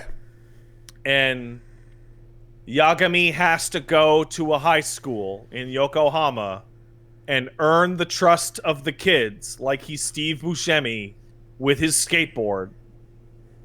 And if those bullies start some trouble, you need to heat action them through a 4th-story window and smash their 15-year-old faces through a desk. Wait. When Gene was talking about it, people linked him to the Until It's Done podcast animated segment, and he responded with, that is absolutely the game. That is the plot to Lost Judgment. Oh, Jesus Christ. Just beating the piss out of children. Wait, like, so what if 21 Jump Street just had an hour of Channing Tatum just beating on kids? Just beating on them. So are you being a GTO? Or like no. You're just a guy. You're not a teacher. You're like a 38 to 40-year-old man in skinny jeans fucking judo kicking kids off a roof. Okay, but did they have it coming? Yeah, they did. Okay. Because they're bullies. Okay. And that's the way that you deal with bullies according to the Yakuza devs. Okay. Is you just beat the piss out of them. And it takes the absurdity of like Yakuza logic of that guy's fine, that guy's still alive, to the absolute height. I've never seen it this bad.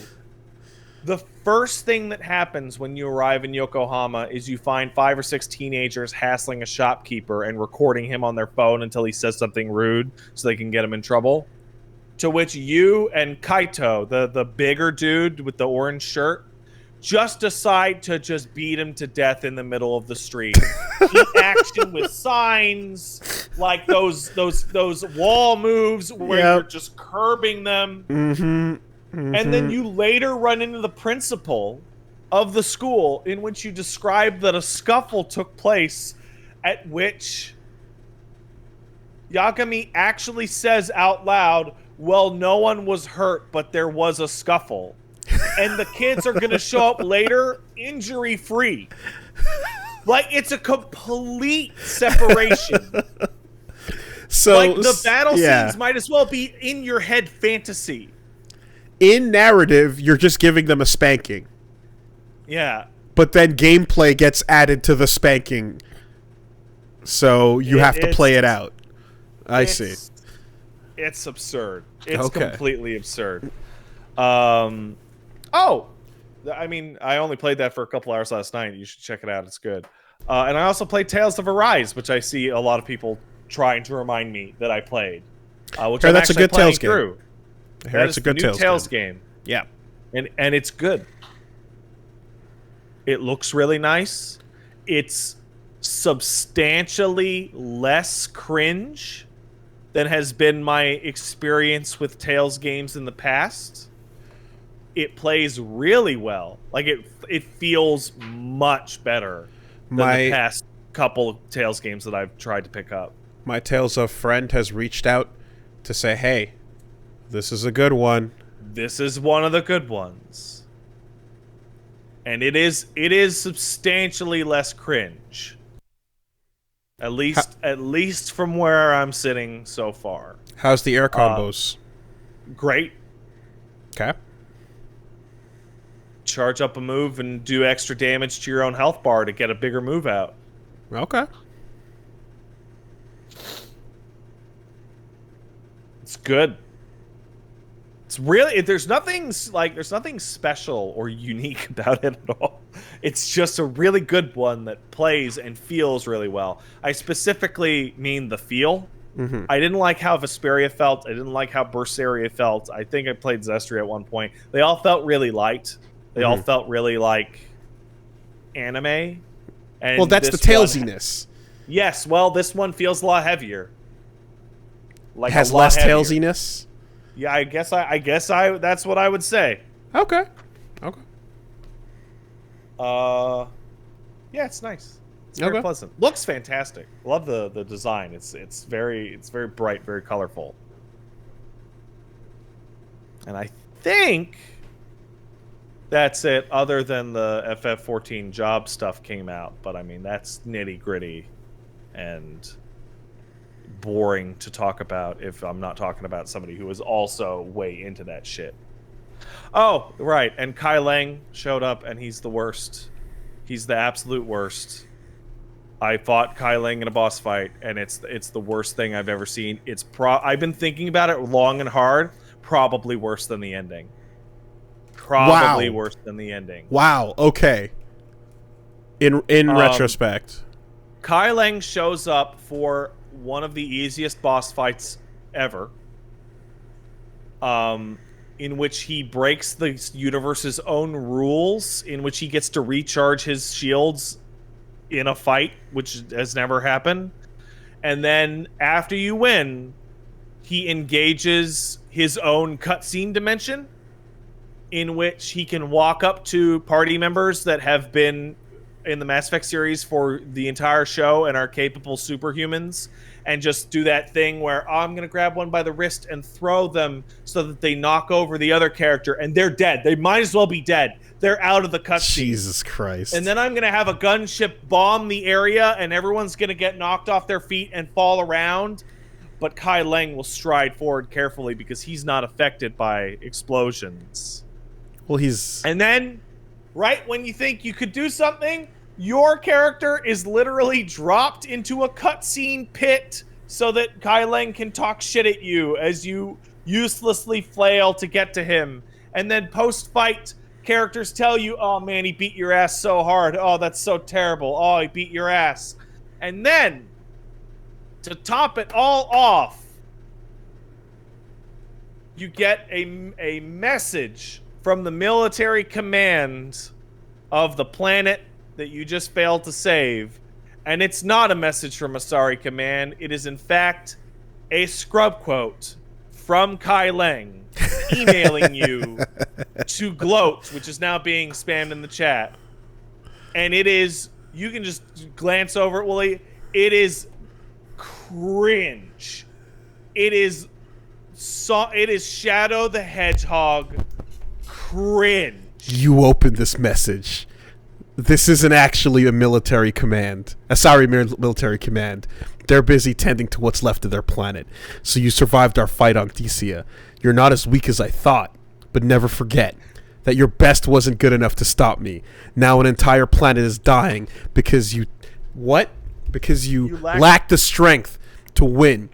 The ledger. Jesus Christ. Okay. The Legend of Shepard needs to be rewritten. I hope I'm there for the last chapter. It ends with your death. What a fucking scrub. It's like embarrassing. Wait, do you fight his harem? No, they're not there at the time. Do they have biotics too? Yeah, of course they do.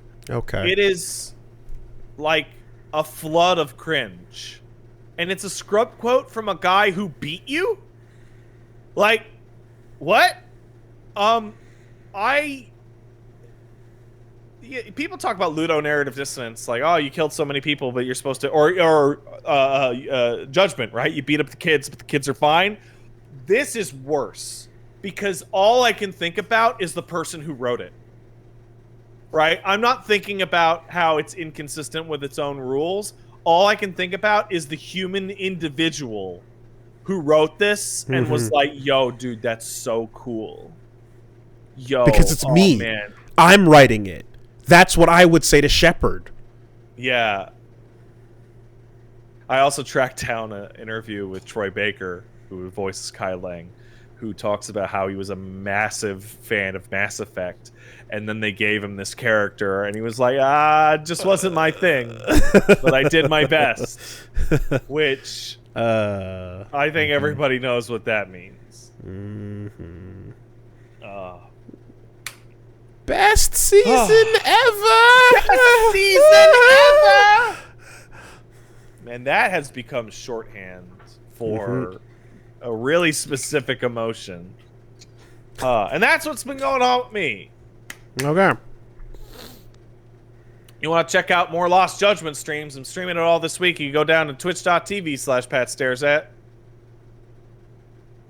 How about you, Wooly? What are you doing this week? I'm gonna be busy with a couple things, but I do believe I'll be able to jump on stream on Thursday and then on Saturday. So yeah, we're gonna hop back on and resume where we left off. Gonna keep up that SMT LP, and then on Saturday take a look, because I do believe it has been whispered that while I was gone, an Among Us fighting game has dropped apparently, so I need to take a look at that. That sounds pretty sus, man. Well, from the it seems like it is the kind of divine drop that FGC content creators basically just immediately must descend upon, because it's an Among Us fighting game. So, you know, got to get in there and see what's going on. But yeah, you know, well, that'll be over on Wooly Versus, as well as some other content in the near future that everyone should look forward to and enjoy. Wooly Versus on Twitch, Wooly Versus on YouTube. Yeah, and then probably a little bit of a schedule. Might do some schedule shifting as well after the next week or so. But there's still a couple more things, life things that I have to figure out and sort out. So, you know, I'm still going to be on a slightly reduced schedule until pretty much for the rest of the month, you know. A lot going on. But, yeah, you guys will be the first to hear about it once things are back to normal. And with that, we should head over to news. But first, quick word from our sponsors. They've been building up. Oh, man. Big sponsor energy here. Yeah, we basically had to, like, hold the floodgates back for 3 weeks. So, you know, there's been a bit of a... whatchamacallit, traffic jam. But this week, the podcast is sponsored by Hawthorne. Hawthorne? Hawthorne. We've talked about That's the a good Hawthorne. name. Yeah, that's the... Well, pretend I can't remember and tell me about it again. It's about personal care. It's about a lifestyle of smelling good, of feeling clean and feeling fresh. I like those things. These are good things, you know? My dog was recently stinky, and I bathed him, and he was less stinky. Yeah. You know, hey, now that I have wife, I want to make sure that she is not like, oh, damn, now that it's all locked down, he stopped giving a fuck. And suddenly the stench gets twice as bad from the extra not giving a fuck. You gotta not have that. You gotta make it impressive on a regular basis and remind them, you know, well, I don't know, remind them why they liked you to begin with. Whatever. The point is Hawthorne is basically helping you with the grooming. They're out there with the personal skincare, hair care essentials that work for you as an individual. And that whole... Now I remember. Yeah. And the I took a look at individual... their survey. It was cool. Exactly. The whole individual thing is the key here because they basically ask you to fill out a quiz. You take a little test to find out what kind of, scents work for you, what kind of customized needs you have for your body, for your skin, for your lifestyle. And you basically are given results that are going to be, tailored to what your needs are going to be, right?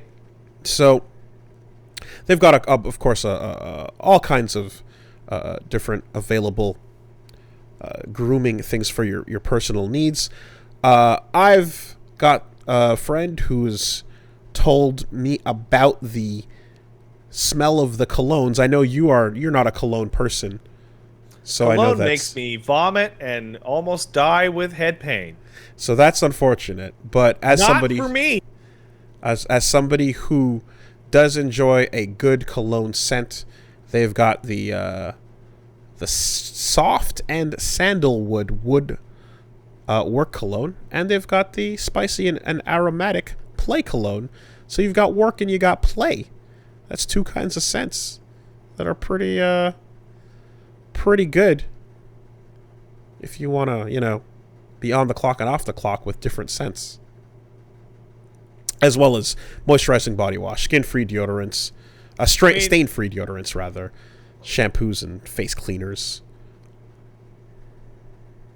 I might want to look into that cologne or not, because, I'm at work right now, and I can tell you right now, I probably smell like shit. Yeah. Because I'm just stewing in my own juices over here.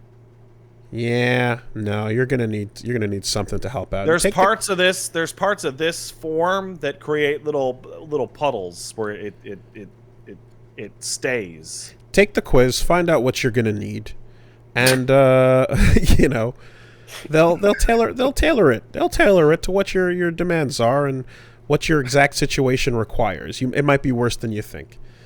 And of course, if you're not completely satisfied, they'll retailer your products for free based on your feedback and pay for shipping, so there's truly no risk.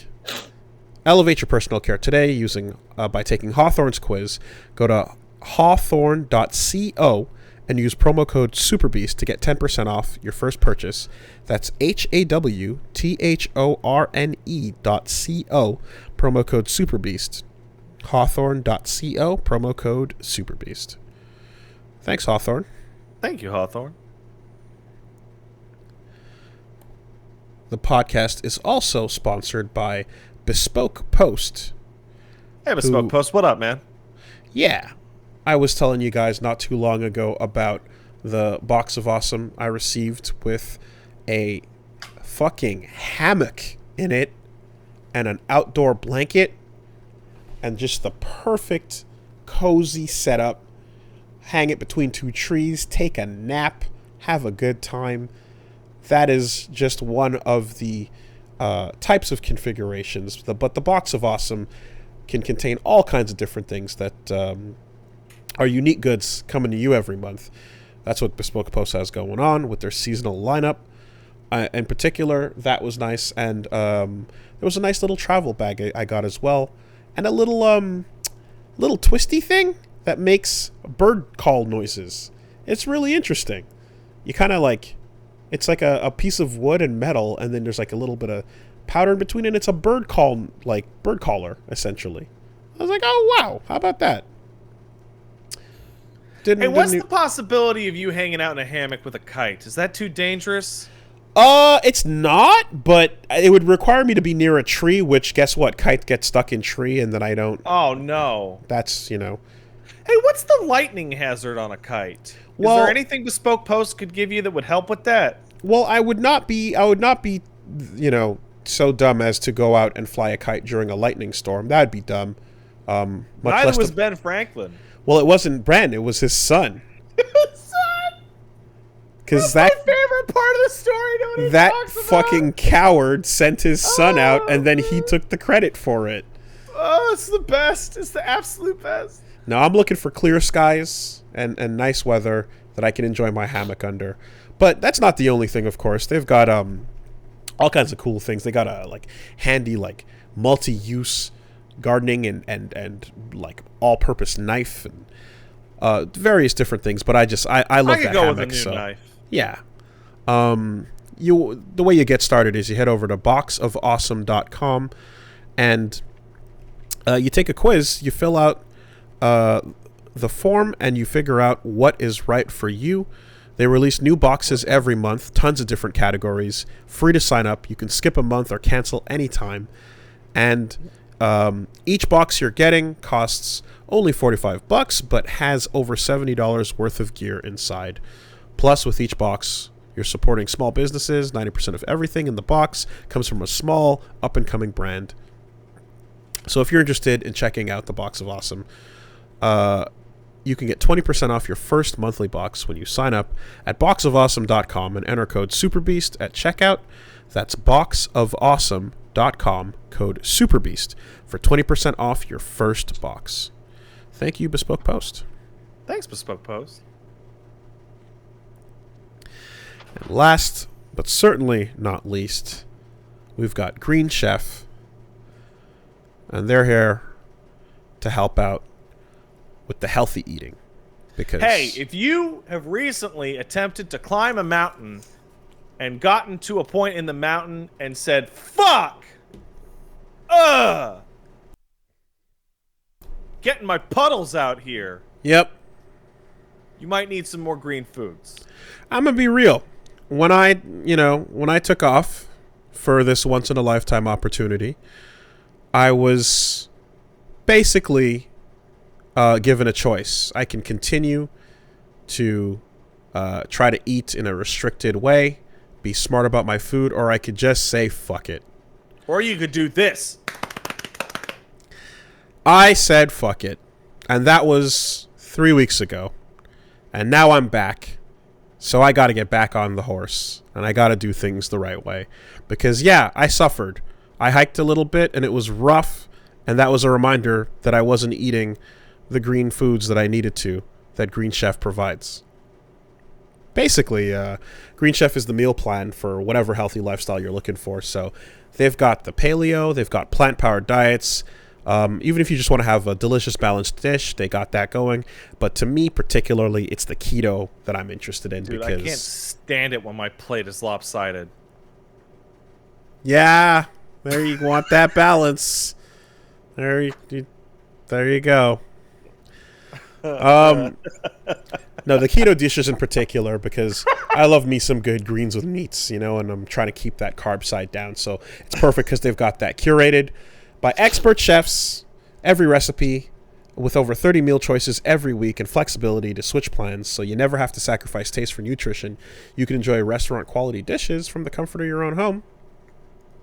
Perfect for whatever kind of nutritious recipes you want to prepare for you, for your family, all of that.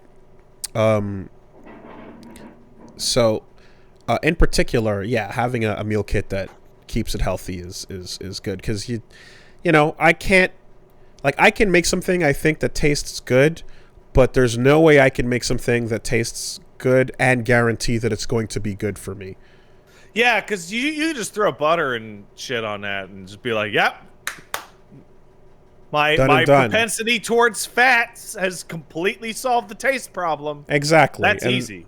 Then 15 minutes later, you take a pip of damage, and you go, oh. Ooh, that's good. About right. Yes. So no, don't do that. Don't hurt yourself. Get some quality food from some quality chefs. Pre-portioned ingredients that you'll be able to prepare, delivered right to the door. And, yeah, they've also they've got, I mentioned it, they got the keto, the paleo, the vegan, vegetarian, gluten-free, pescatarian. So again, all the categories you could be looking for.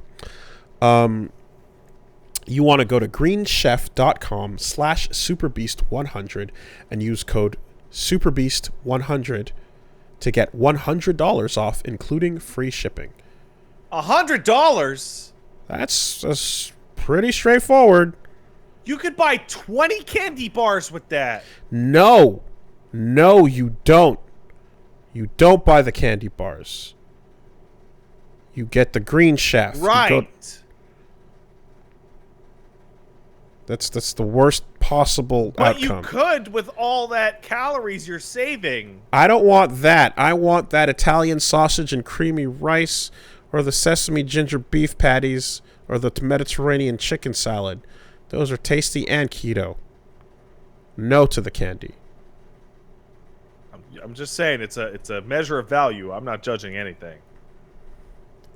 That's crazy. $100 off. That's like crazy. That's bananas. Yeah, it is. So, once again... You can buy a lot of bananas with $100. You can do a lot of things. Rutro, this page has exploded on me. There we go. Hey, get back here, you rascally little copy. Calm down, Bill. That's greenchef.com/superbeast100 and code superbeast100 for $100 off, including free shipping. They're the #1 meal kit for eating well. Check them out. Thanks, Green Chef. Thanks, Green Chef. Okay. So, the news, obviously, has been... Luckily, there has been no news since you left. 3 weeks of nothing. Easy. Crazy. Now, to be fair, and we talked about this briefly right before we went live, one of the biggest news stories of the past 3 weeks has literally just been the same news story over and over and over again, escalating. Mm-hmm. So you really haven't missed much. Yeah. So, like, here, I mean, I'll throw something out there, and everything attached to it, by all means, you can fill it right in. But the part that stuck out to me was Bobby Kotick was subpoenaed. That's correct. So, the timeline is California files a labor dispute against Activision Blizzard because it looks like they might... What did I say? Black Division? Did I say that? That's what I thought I heard. Oh. Guys, did I say that?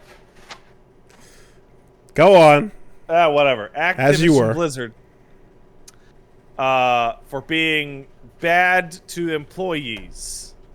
And then the staff was like, stop doing that. And then they hired a bunch of anti-union people. And people went nut and it got bad. And then they got investigated by another government. It was the Labor Department of California or something like that. And then they doubled down again. And now, after they changed some sexy paintings in World of Warcraft to pictures of fruit and are going to change McCree's name, even with all of that change, the United States federal government, SEC, is subpoenaing them for... it's related to anti-union stuff and compensatory practices for the executives, Which says to me, does everyone remember when Activision Blizzard would post like a record year and then fire 30% of their staff so that Bobby Kotick and like 5 of his friends could give themselves those salaries? Because they said, wow, we made all this money even though we don't have these costs because we just fired everyone and we're juicing the numbers. Big success. Well, looks like that's catching up to them. Best case scenario, people go to jail for fraud. Worst case scenario, Blizzard is fined into oblivion. Now, I would like to think that the subpoena had to be served after a number of comical hijinks-style dodge attempts because, someone has to walk up to you and serve it to you. But if you physically are unable to receive it or, not actually confronted by the person, then technically it doesn't count. Yeah, so, process serving is wild. Peeking through windows, jumping out the back of a house, peeling out from a garage as the person with the subpoena sees you peeling out, getting chased, etc. These are the things that happen. They have to put it in your hand, or else it doesn't count. Apparently, they're also, they're basically looking for meeting minutes of board meetings from back to 2019 with all the things you mentioned, as well as meetings with senior executives regarding complaints of sexual harassment and discrimination. So it's not just that financial stuff, but it's also the meetings they had about handling these harassment cases. Yeah, it's... They're not handling it well. It's not being handled adequately. I gotta say, I didn't think this many years later we'd still be talking about Bobby Kotick. He makes a lot of money for the company. It's just usually there's a rotation at some point that occurs. It's in some way. Yeah, usually they quit. But the difference with Bobby Kotick, unlike all the usual executives in the games business, is that Bobby Kotick has figured out a way to take the money his company makes and put it into his pocket, which is a good reason to stick around. Also of note of that is Blizzard Activision's legal representation, their primary lawyer, quit this morning. Yep. And apparently somebody in the chat is saying that literally just now the head of Overwatch's team just bailed also. I also saw something about Diablo and former... Here's a quote from the Diablo 2 Resurrected director. It's very troubling to hear about all the harassment and abuse at Activision Blizzard. Folks deciding if they'll buy the Diablo 2 remake should just do what they feel is right. In terms of boycott. So yeah, that's been happening. That's a weird statement from a developer. Listen, I understand why you won't buy my game. My company is evil. It's almost like I won't take it personally. Well, that sounds like a person who might be about to walk if they have not. It does sound like that. Because they're finishing up their project, right? So now would be a good time to slap it on the CV and look for work, especially when it's possible that in 2023 Activision Blizzard no longer exists. It might get just dismantled by regulatory practices. I mean, I don't know about that doesn't exist, but stripped down to its bones and a completely different company in name only is a possibility. Maybe something's going to happen. A wider interpretation of that statement, if you're feeling generous, is pirate it. I don't give a shit. I'm out of here. But you know what, though? Let's not be naive. It is very possible to just be big and bloated and shitty and just exist forever. Oh, that's true. We live in a world where that's very, very possible. You can just be that. In fact, I'm counting on it. Yeah. So, I heard about that. And then I heard about a couple other things. I heard a certain piss baby might have gotten the keys to the Star Wars franchise. Man, that, like, you started with a certain piss baby, and I'm like, I actually just, that could be anything. And yes, a certain piss baby has decided that has gotten the keys to Star Wars. Yes, that's true. Keys to the Jag. David Cage and Quantic Dream may in fact have secured a Star Wars deal. Which is appropriate, honestly, considering that Star Wars is a franchise that will gladly delete its gays at the drop of a hat. A game studio that doesn't make games for gay people seems like the natural fit. Well, listen, when you take a potential trilogy of Star Wars movies away from the Game of Thrones guys, D&D, what else are you gonna do with it? Where else are you gonna hand it off, right? You really like that energy D&D was putting out. You got to see if you can find it in the gaming. Oh wow! Look at this guy. That is a like. Says right here he ran crying from a courtroom.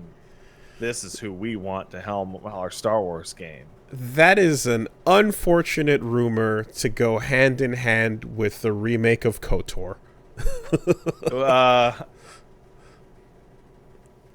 KOTOR's not being worked on by anyone at BioWare. Is it?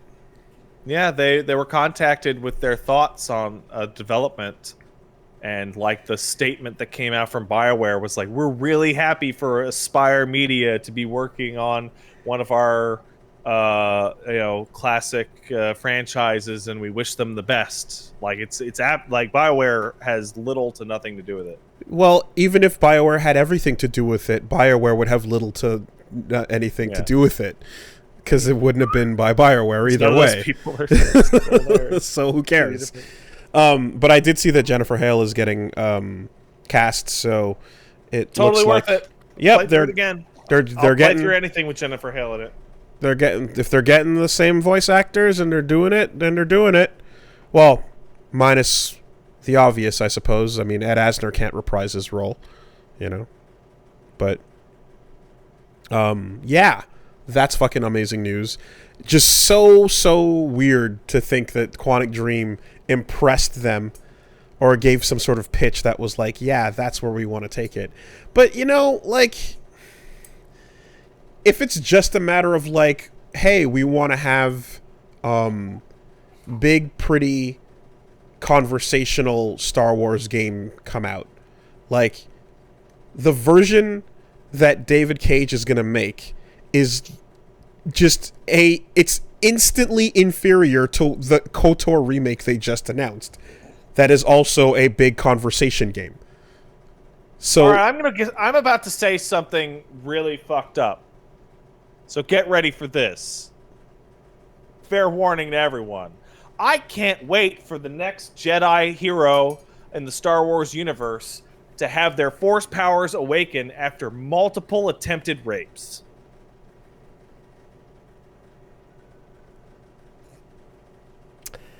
See, I think I can see that, but it doesn't get past the cutting room floor because Disney probably wouldn't sign off on it, but he would try.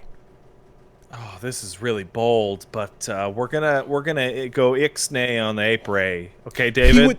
He would try, but it wouldn't actually get greenlit. That's what I think. Now, yeah, I just, I bring up the parallel because it's just like, this is like the fucking perfect version of what you want to make already here. And then this is the worst possible version of that same kind of game over here. I can only imagine that, you know, that whole thing about like, hey, we've been bringing in more writers, and we've been containing the cage, and we've been locking it down. Like, I can only imagine this will be the most restrained he will ever be. He's not working on it. He's busy on some other project. Literally, his name is not even involved. Like, it might even be that. It might even be that. He might actually be fully caged. But yeah, anyway, whatever. Fuck that. KOTOR remake. Wow, the inside of this ship looks really big compared to the outside. It's so luxurious. After years of teasing, after years of like uncertainty and weird renders that were cut from things and all that, it's not just cool because, yay, a really good game is fucking coming back, and some of the best story and some of the best characters and best everything that I love about fucking Star Wars, but it's cool because this means that they actually might have a momentum build up here to a new entry. Yeah. After the second one gets done. I remember when KOTOR 3 rumors stopped happening and Tor rumors started happening, and then in just flat out interviews, they'd be like, well, Tor is KOTOR 3, really? And like, that never went over the way they wanted it to. It was always like, yeah, but KOTOR 3 though, can we do that?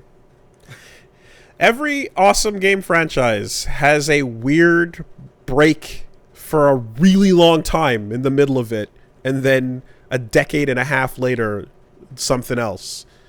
Or maybe nothing ever, but like, it just, yeah, you know? Yeah, that other one happens too, yeah. I'm starting to like, in this age, like, at this point in life, I'm looking and going like, yeah, a lot of things that just should have been continued, just, you know, went away forever, and then people went, why'd that go away?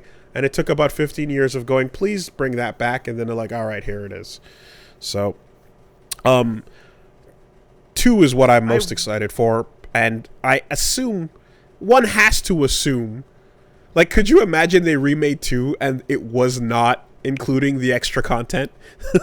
Like, they just remade the exact released version? They wouldn't remake 2. 2 is a mess. But if this one does really well, they would have to. Like, they're not going to turn all that money down. Like, you know. Yeah. And then the momentum can lead to maybe a 3, maybe, I don't know, and we can just not think about the stuff from the MMO. Talk about the story threads that 1 and 2 were clearly leading towards that went nowhere. MMO stuff never happened. Don't worry about our 2 characters and what became of them. Don't worry about that raid fight against HK-47.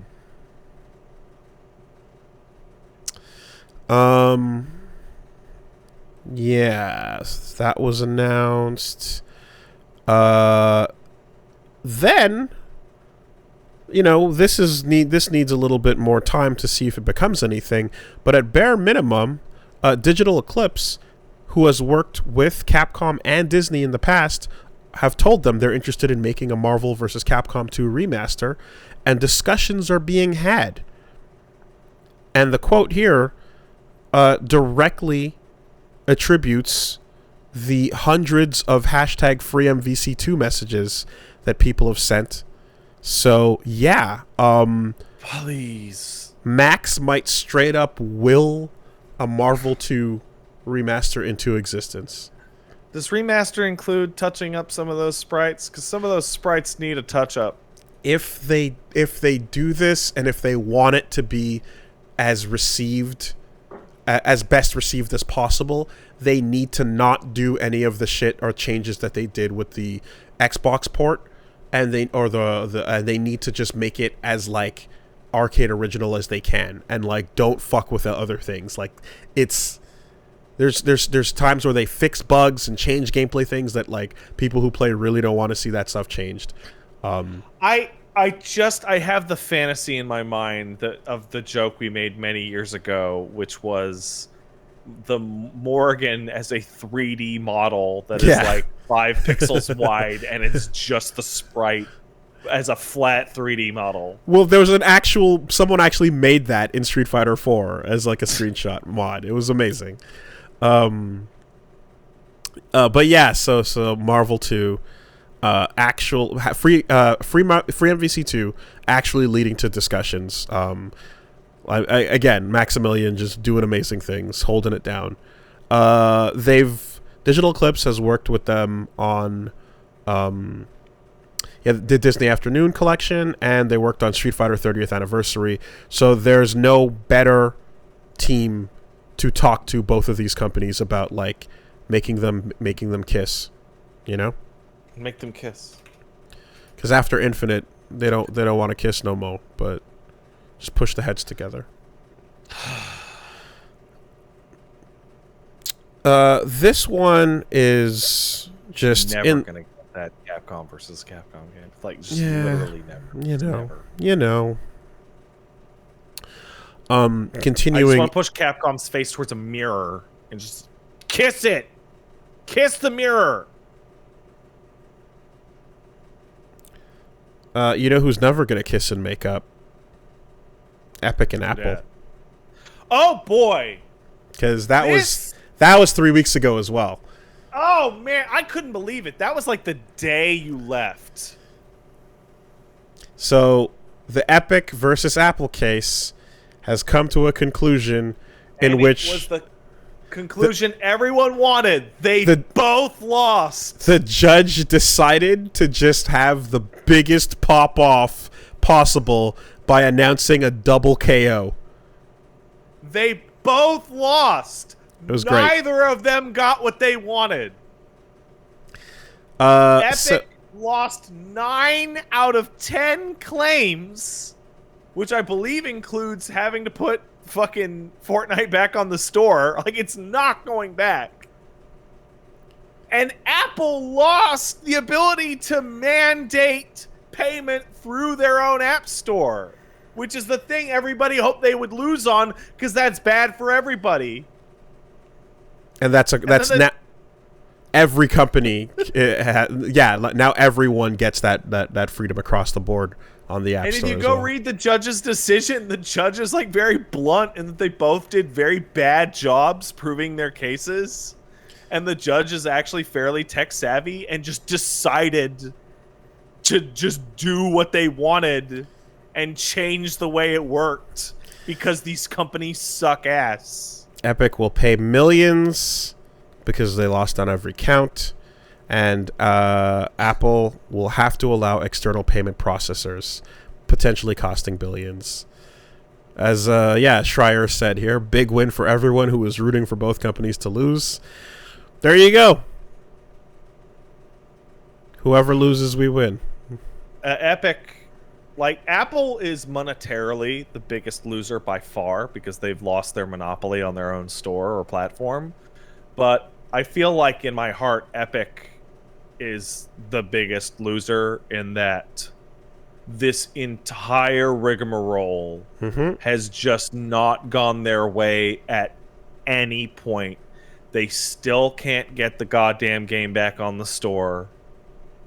They have to pay Apple's fucking legal fees. Epic ends up looking like the most clown shoes because they initiated and went down this entire road, and Apple was more or less playing defense the entire time. But I saw some folks talking about because the judge cites Epic's behavior in regards to the lawsuit in the decision. And it's legitimately possible that if Epic did not make the videos and shit, videos, like mocking the whole process, that the decision might have gone differently. In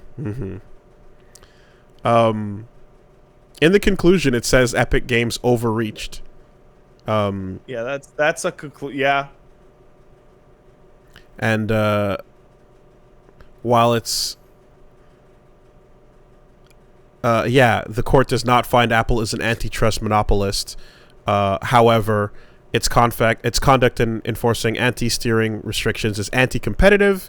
So to fix that, they got to allow other payment processors. I could just see like the Apple people, like sitting there, and the judge is reading out the decision, going, "The court does not find the Apple is an antitrust monopoly." Yeah. Handshakes. And then all of a sudden it just goes, what? What? Yeah. What do you mean? Yeah. What? However, you gotta allow other shit because your shit's close. It's not a monopoly, but it's very anti-competitive, and they're like, oh. But in the end, like the amounts that they lose, respective to the size of the companies, are similar in damage too. You know. Yeah. In terms of like percentile net loss, yeah. So there you go. A little fun one there. We got that news. We got a unclear change that is coming to Twitch in terms of a music deal that they struck up for DMCA. Potentially the end of DMCA strikes.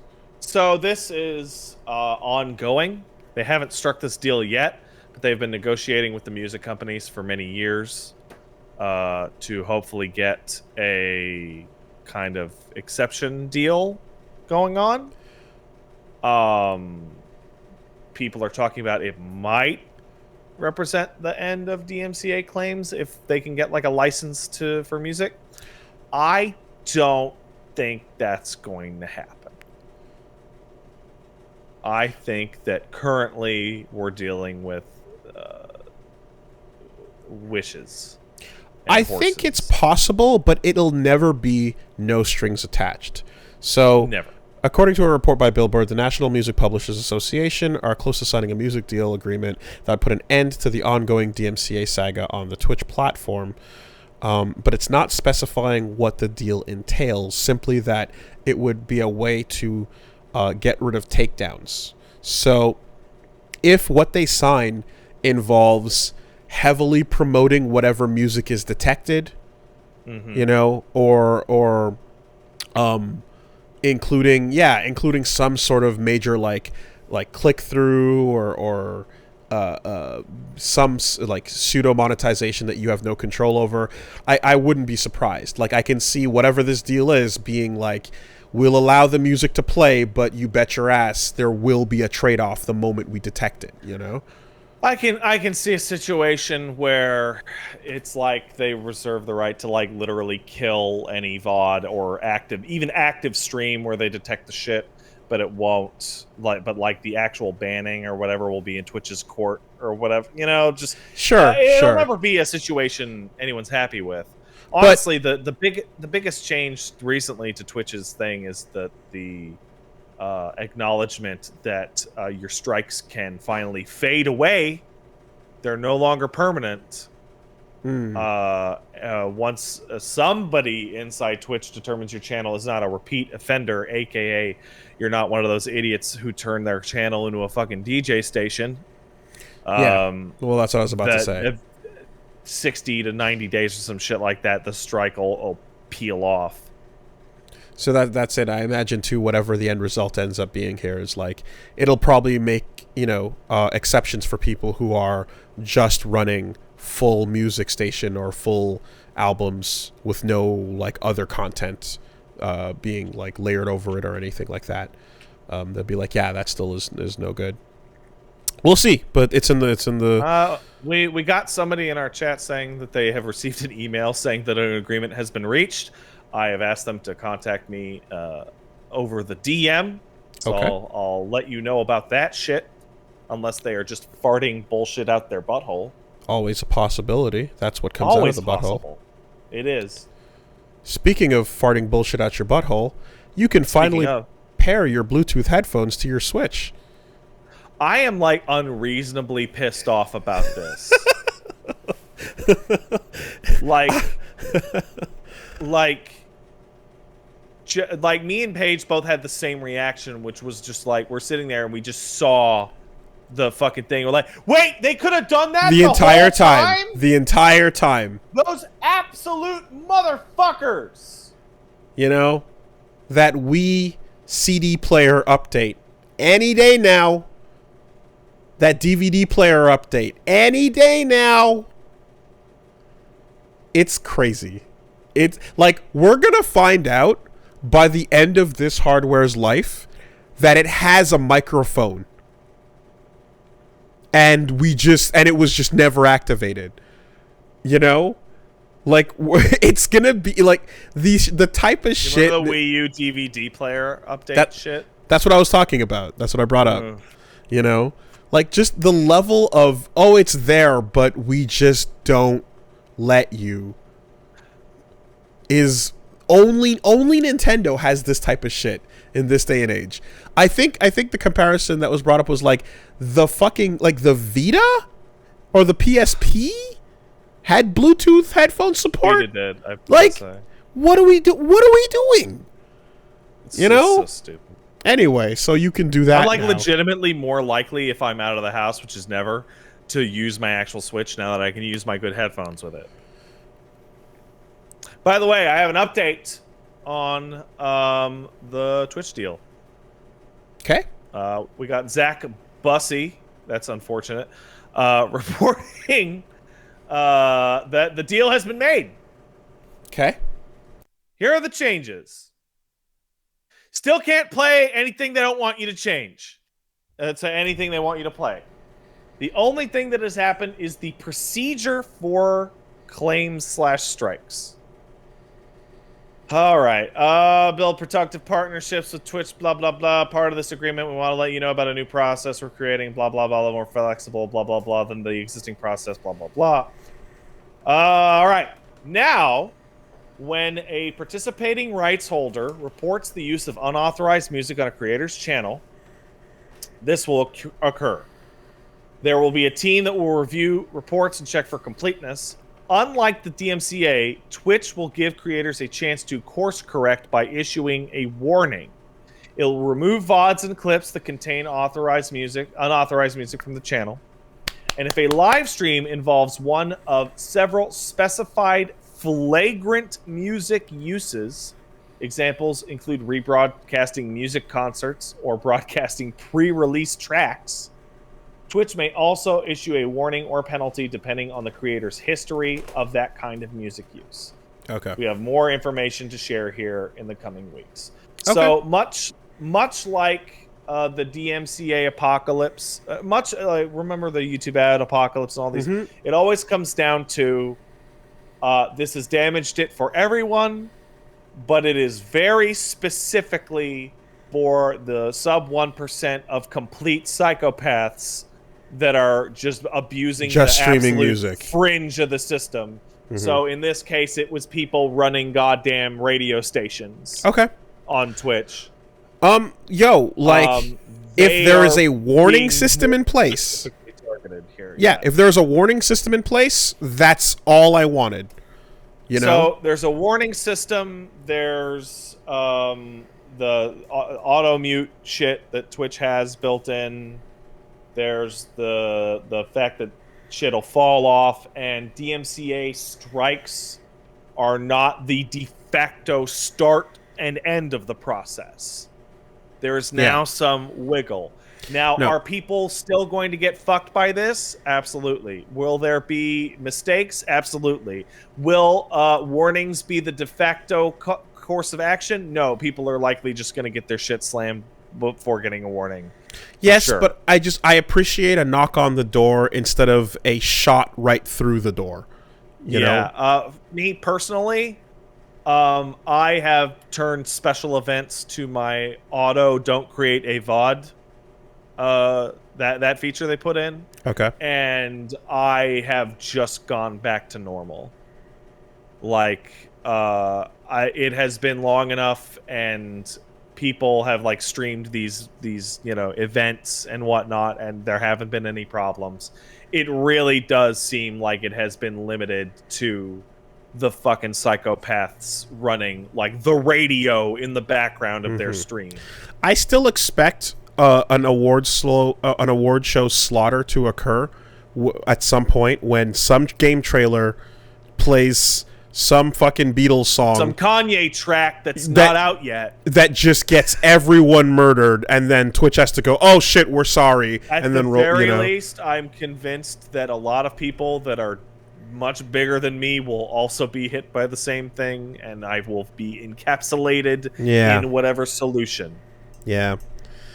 And the saw some people in the chat wondering whether how much this got sped up by Metallica getting muted at their own concert. And considering their involvement with the RIAA and all these things, I can only imagine that Lars had a piss boy phone call to somebody where he was embarrassed that he looked stupid on the Twitch TV. Because he's a bitch. Yeah. Now I can hum or pseudo sing karaoke type moments again without getting worried about that. Although I don't know how strong that has been, but I've heard that don't even fucking sing anything lest that comes in. Yeah. Anyway, this is probably as good as it's gonna get. Don't say the word Donda too many times in a row, or it might sound like the opening track of Kanye West's album Donda. If you just say it really quickly, you might get flagged. So we have that. What else happened? We have this is one for just for the 3D Studio Max people out there, the 3D modeling people, but Autodesk, the company that is Montreal based, that makes 3D Studio Max. Really? Yeah. Huh. That was a place I wanted to see if I could intern at some point too, because when I was getting into that 3D when I learned how to do 3D modeling, it was on 3D Studio. Like this is the program that I fucking spent my entire life like with that with that as the primary 3D thing that I knew. Maya and Lightwave and all these other things came along, and now it's a very complex field with lots of options. And I remember when ZBrush was unveiled and we were in the computer lab at school just freaking the fuck out. But 3D Studio Max has always been the one that I've gone in on the hardest, and I know the best. They unfortunately have basically over the years become Adobe-fied with their bullshit pricing practices. Stop it. And Autodesk has, as they've become the monolith for 3D things, because AutoCAD was theirs, and they had then they had 3D Studio Max. They bought Maya, and they became more and more of this big monolith. They switched their system to what they call Flex, and what Flex is getting rid of regular pricing, corporate pricing, student pricing, all that shit, and replacing it with a pay on a day-by-day basis pre-purchase system where everyone has to buy tokens, and the amount of tokens you use allow you to access the program for a certain amount of time every time you open it. Wow, that's even worse than Adobe's crap. At least Adobe's is just a subscription. It's peak. It's peak fucking trash. So yeah, basically you get access to tokens, and what's the it's like a mobile game. It's kind of yeah. So hold on. The build up is about 500 tokens will get you about a year's usage. Basically, no, hold on. That was initially... Actually, sorry, that's incorrect. $3,000 for about 166 days of 3D Studio Max. Is the token pricing out here. 500 tokens, $1,500. 10,000 tokens for $5,000, $500. It is an absolute fucking shit show. of a decision Wow. change. And this is for Autodesk. 3D Studio Max. Yeah. 3D Studio Max. Yeah. One of the most ridiculous, egregious changes to a price system I've ever seen. Okay, well, time for everyone to find a different program that does the same thing. All of their applications will be using these tokens. So if you want to subscribe to their suite and you open up multiple, including Maya, including Mudbox, Motion Builder, Flame, all of that shit, these are all going to use tokens individually. So, sometimes jumping back and forth for convenience and whatever you're working on is going to use extra tokens. You know what I mean? Like, it's fucking madness. Wow. One of the worst I've ever fucking seen. I sure hope people don't take this as an excuse to pirate it. Hey, this is one of those ones where I certainly hope. I don't even know if like there's gonna be. I would assume there'd be installation problems and versioning would make that more and more difficult to do. Mm-hmm. But there's always previous versions that I'm sure you can go back to where you. Well, the people that work in the industry don't need to give a shit about this because their company is buying their goddamn tokens for them.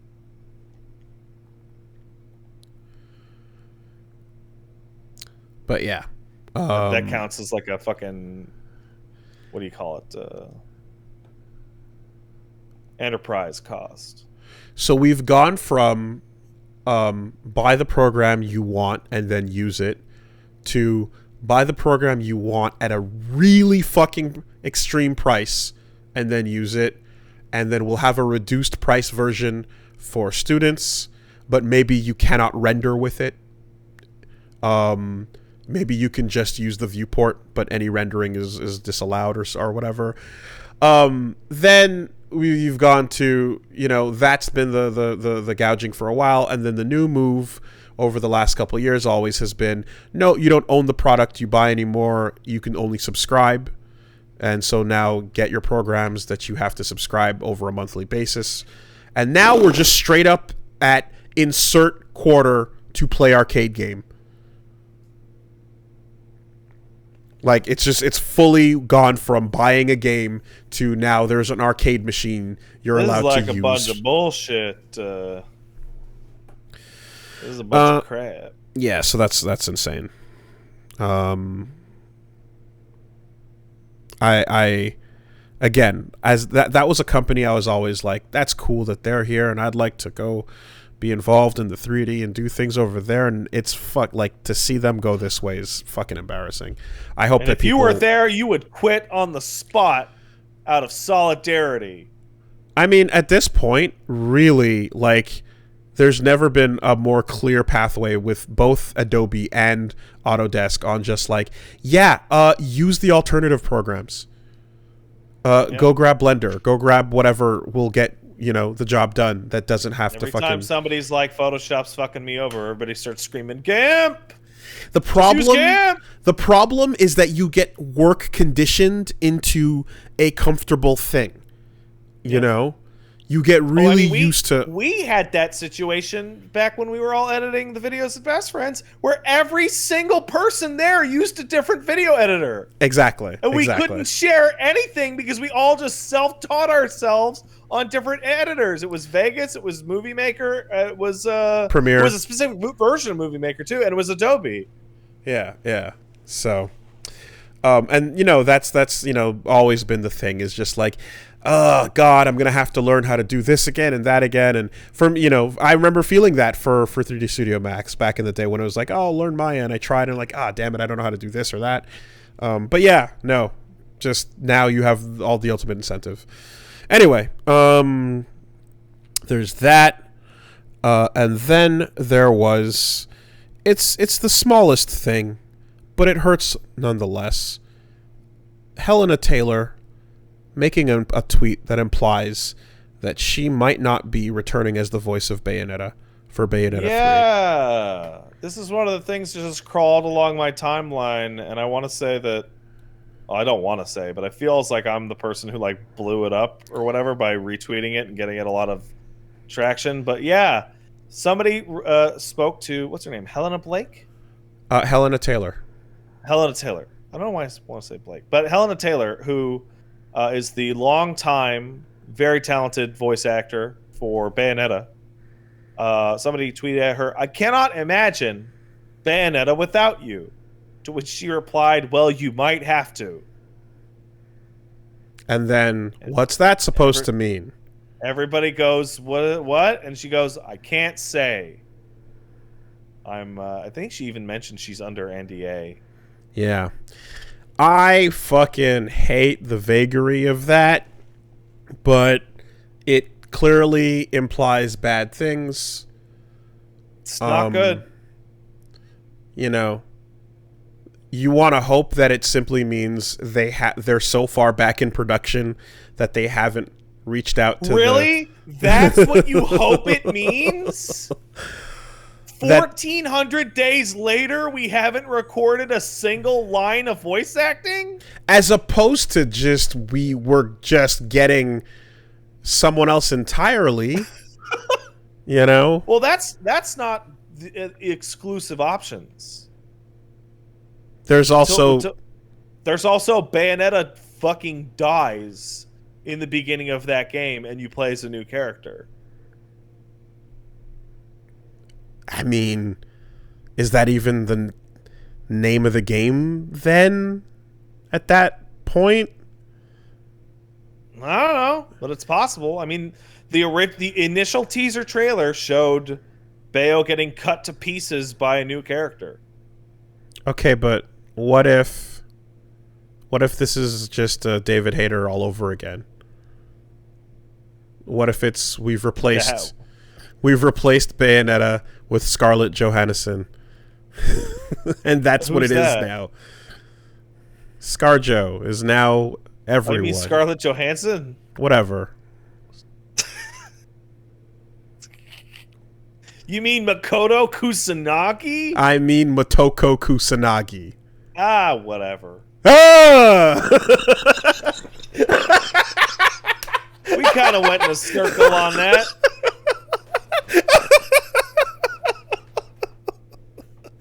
Tit for tat? I've been making that mistake literally for 15, 20 years. I Tit for always tat? want to say Makoto. Yeah, there we go. All right. All right. Well, anyway, it might just be that, hey, we got a celebrity. So, oh, that would be boners. That'd be terrible. Well, the development's been taking a while because we got these big name celebrity voice actors. No. That yeah. God, what are we at? What are we at right now? As of today, we are at 1377.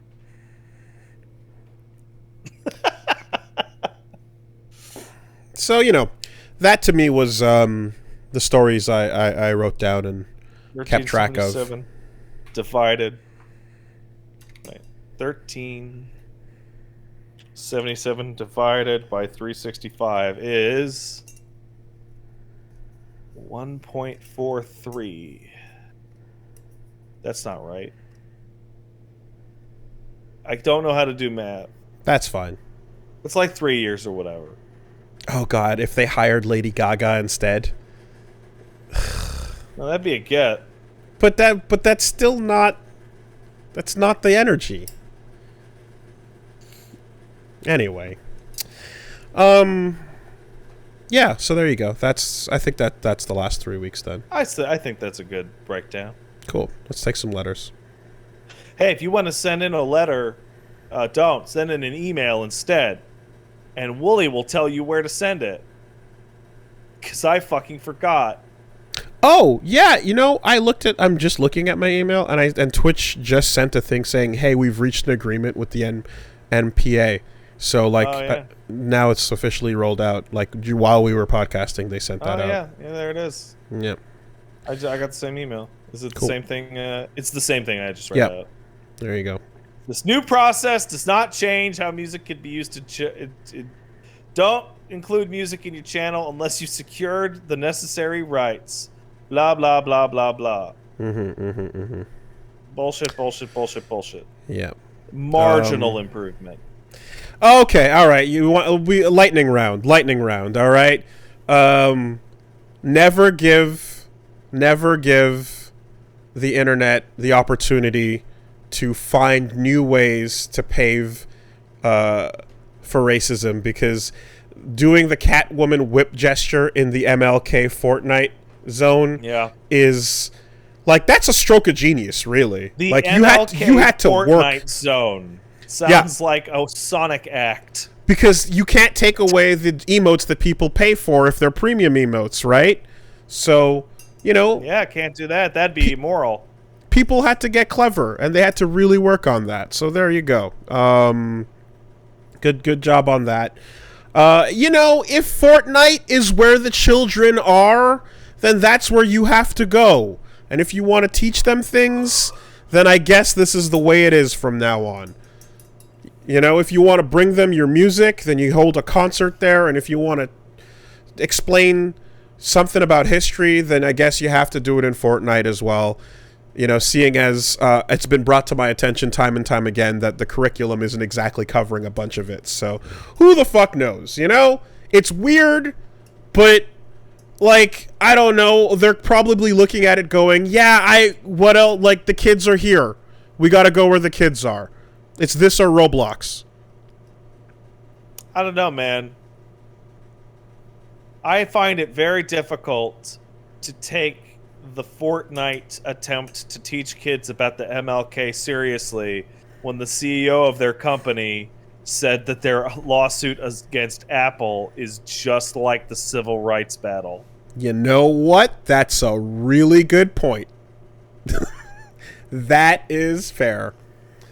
But you know, I bet you there's a like team that is like, I don't know, heritage, culture, and education division of Epic, and their job is to go and make these events happen, you know, and I bet you they're going to be trying to roll this type of thing out more often. I bet you none of that. I bet you literally none of that. I bet it was 4 guys going, hey, we should do something for MLK. And they slapped it together and showed it to their boss. And their boss went, yeah, cool. And everyone patted themselves on the back and went, this is great. We're doing great. I know for a fact that community managers have had their roles expanded to include what I just described. Yeah, CMs just keep getting new jobs all the time. So I really do think a company as large as Epic would probably just go, you know what? Let's dedicate a team to this. And you go out and you figure that out. Or you make deals with Time Magazine and with the I think the MLK I think the like the actual estate said that they were not the licensees of like the footage or something along those lines. They kind of implied that they didn't have much to do with the deal. Likely whoever owns the footage who bought it from whatever news organization would have had so it you at the know time. Yeah, expect more of this type of shit to happen, and expect I expect it. And expect the cringe dial to continue until it's broken off the fucking charts.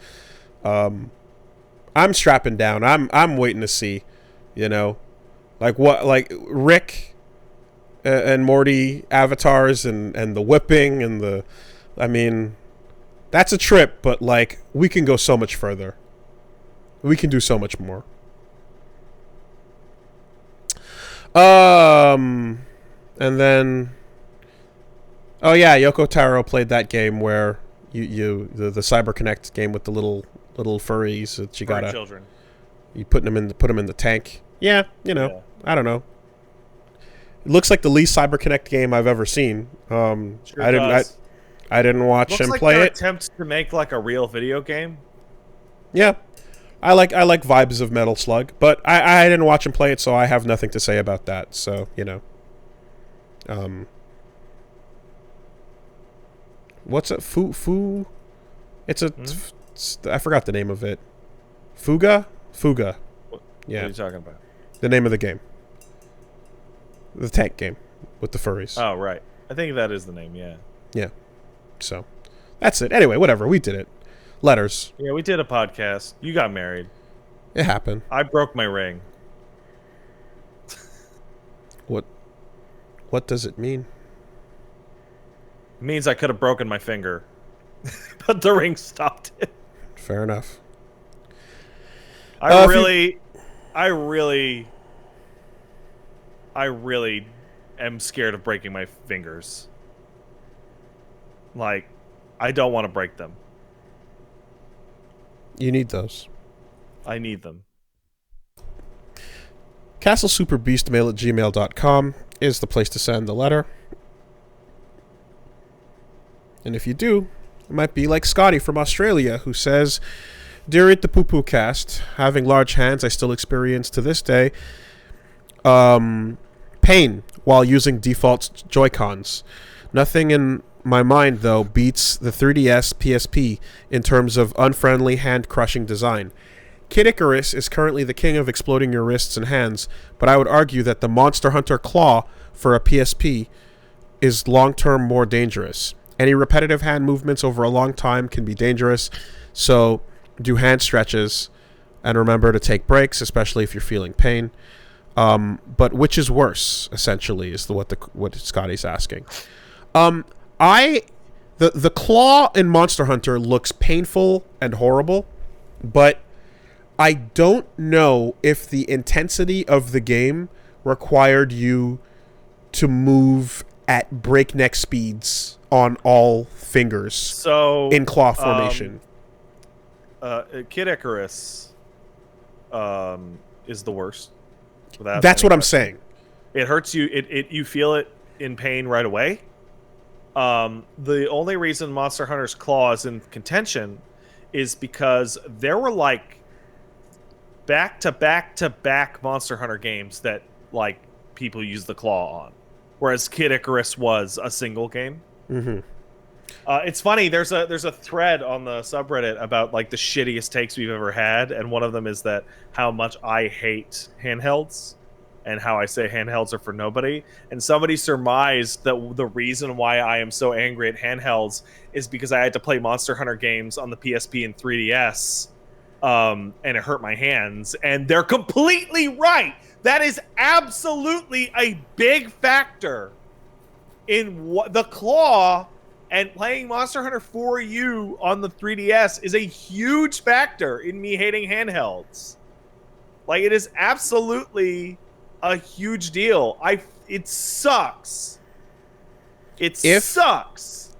If the claw required quick, constant inputs, I could see it being worse. But it seems like it doesn't. It really doesn't. Yeah. So Kid Icarus continues to be the king of wrist destroying, and I will continue never be to topped, likely. I continue to be baffled by what the fuck Sakurai was thinking. I mean, there are points when you're playing it where you literally are like, I need relief, so I'm going to keep the stylus in place and drag the console around instead, so that I don't have to move my wrist. I don't know what Sakurai was thinking, because I mean, it's not universal that it hurts right away, right? That's definitely not universal. But it's common enough that people in the development team playing their own game, at least a couple of them would have reported, this hurts right away. The QA team would be able to report in on that. And the higher the difficulty, of course, the faster you realize that pain. And the solution to that was get a stand, which kind of helps, but not enough. And also, it's a portable system. Dragging a stand around with it and expecting a flat surface is kind of counterintuitive. Yeah. So yeah, that's going to remain a legendary one for sure. Shout-outs to I can't think of anything that comes even close, honestly. Shout-outs to the bubble button on the 3DO. That I don't even know what that is. What is that? I bring it up all the time, but it's the and then you got the circle where it's a donut button, and after playing Way of the Warrior, I got a blister. Oh my god, that is so stupid. Wow, good game to play. To get a blister. We got one coming in from Ricardo says, "Dear Guilty Striver and Automaton, I've recently been playing the mobile Nier Reincarnation. I'm enjoying it a lot. It's got good visuals and the stories are intriguing. At the same time, I've reached a point where the power requirement is so ridiculously high that the average player who doesn't delve too much into the enhancements and items, evolution, etc. can't progress. The power requirement near chapters 5 or 6 requires me to further enhance my character with items that I don't even have and grind so much that's like borderline annoying. And the level cap is he goes on about the specifics of the game that I obviously like. I feel like you should explain beforehand so that we'd understand the context of what the problem is here. But overall, you are unable to progress very quickly by playing it this way.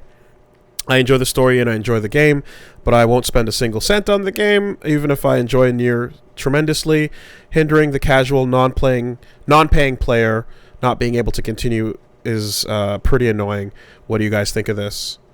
I'm just like, I have heard nothing of Reincarnation since it's come out. This is the first at all I've heard anyone talking about it. Same here.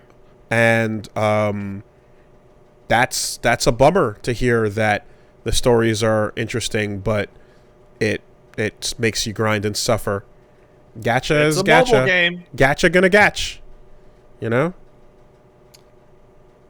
Hey, I have some flash news for you that's actually somewhat important. Do you remember the PlayStation 4 issue with the CMOS battery and worrying that digital purchases and shit like that would be permanently fucked up? Mm-hmm. There was a update that went out to the 9.0 PS4 update. It seems to have fixed the C-bomb issue. People were testing it on PS4s that have dead batteries. Games no longer crash on startup, and trophies are still earnable, but the trophy earn dates are blank. So it looks like they removed the online component portion for some of those version checks and trophy things. Okay, you just have to get the update onto the console. Which any new console sold after a certain date would have it. And, right, to update it at some point. Well, that's great. Hey, that is good. It's good that the way it's supposed to work will now work, and it won't just fucking die. Thank you. Yeah, it looks like as long as your PS4 can turn on and connect to the internet to get the system software update, you'll be fine. And you can manually update it with a USB drive. Yeah, so there you go. Yeah. All right, let's take another one over here. Ragav says, has anyone been done dirtier than Cherno Alpha? Did anyone get dropped harder after getting hyped up than poor Cherno Alpha, who couldn't even get a punch out? Sucks. Cherno Alpha looks so cool. So cool. Such a tragedy. I often make reference to Tigerhawk in Beast Wars being just a fucking look how cool it is. Nope, it's fucking dead character. Was Tigerhawk even like shown on screen? Yeah. Dramatically they fused and rose, and you see the cool wings and everything. Oh man, I'm looking at them now. They're so cool.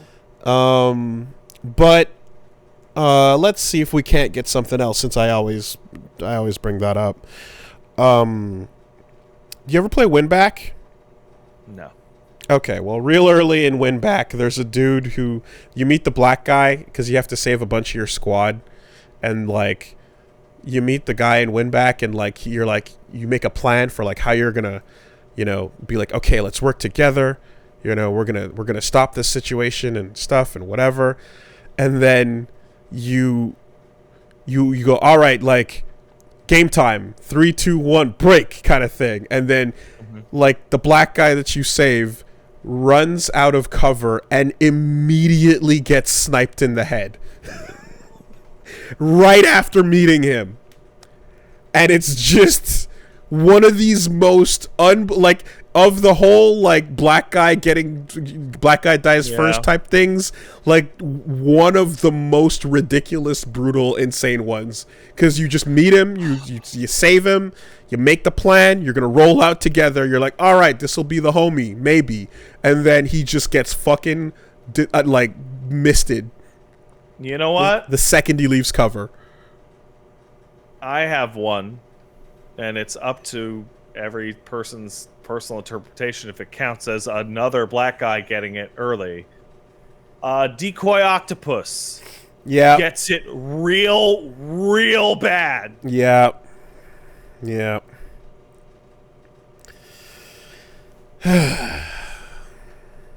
Man. What a weird trope. I wonder why it came about.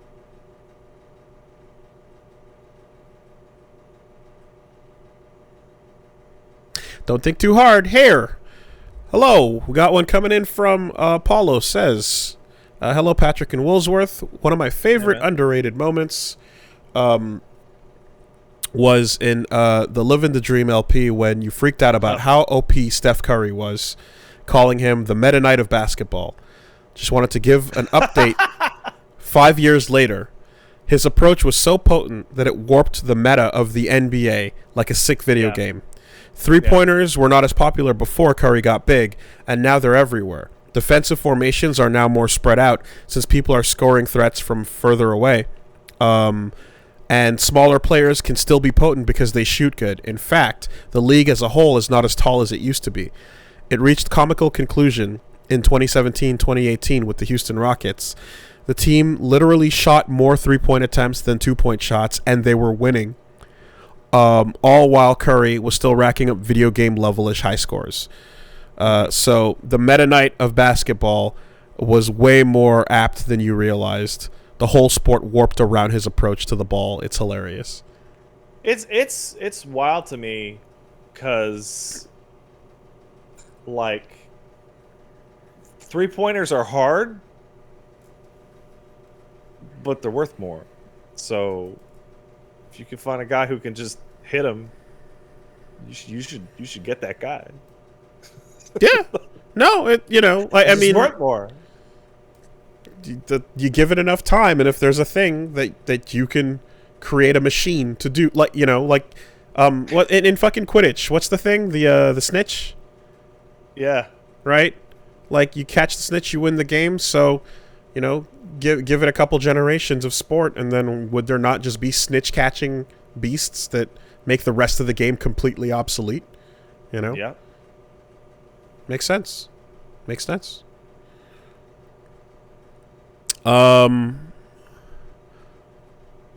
And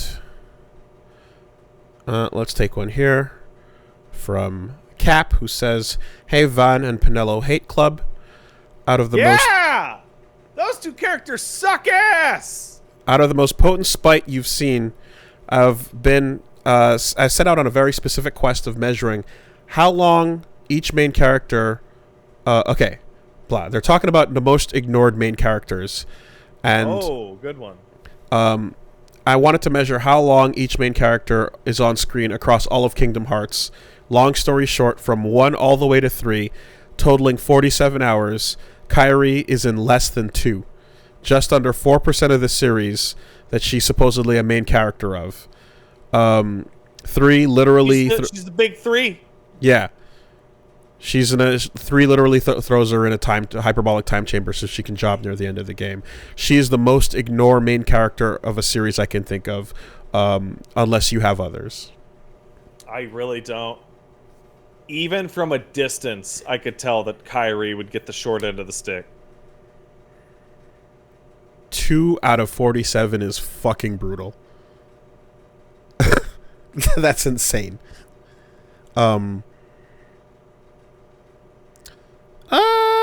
don't know. I can't think of anyone else that is like hyped up and billed in that way. I mean, the only one I can actually think of is the one that the email starts with Vaughn, in that you get to about a third of the way through Final Fantasy 12 and they start telling Vaughn to get out of the way of the camera and shut up while the adults are talking. But the impression I've always gotten is that the game still cares about Vaughn. It's just that everyone that plays the game doesn't. No, that's not true. The game stops caring about Vaughn. It's like you get to meet Fran's like fucking what do you call it, village, and like Vaughn just shows up at the end of the conversation to ask like some weirdly insensitive question, and everyone just stares at him like he's a fucking idiot. And then Bosch and Ash and some political people start doing shit, and he tries to interject, and they're like, shut up, move, like, go over there, eat your crayons. Yeah, then I guess you answered it, Paolo. Excuse me, that was Cap, actually. I scrolled past one that somebody mentioned. Kyrie, Yamcha, Kyrie, Donald. Get out of here with that. Luna Freya! Luna fucking Freya. Oh, man. It's definitely her. Oh, man. That's got to be the worst. See, I didn't finish, so I was assuming that there was some Luna Freya coming. The first time she's on screen and gets to talk to a character, she dies. Not joking. Not a joke. Okay. She literally shows up and dies. Spoilers, I don't care. I don't even care. And neither should you.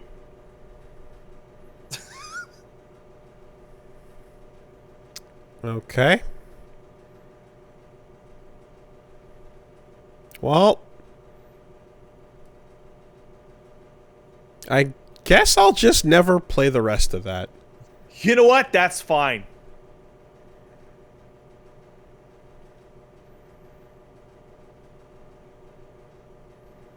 Best Final Fantasy ever.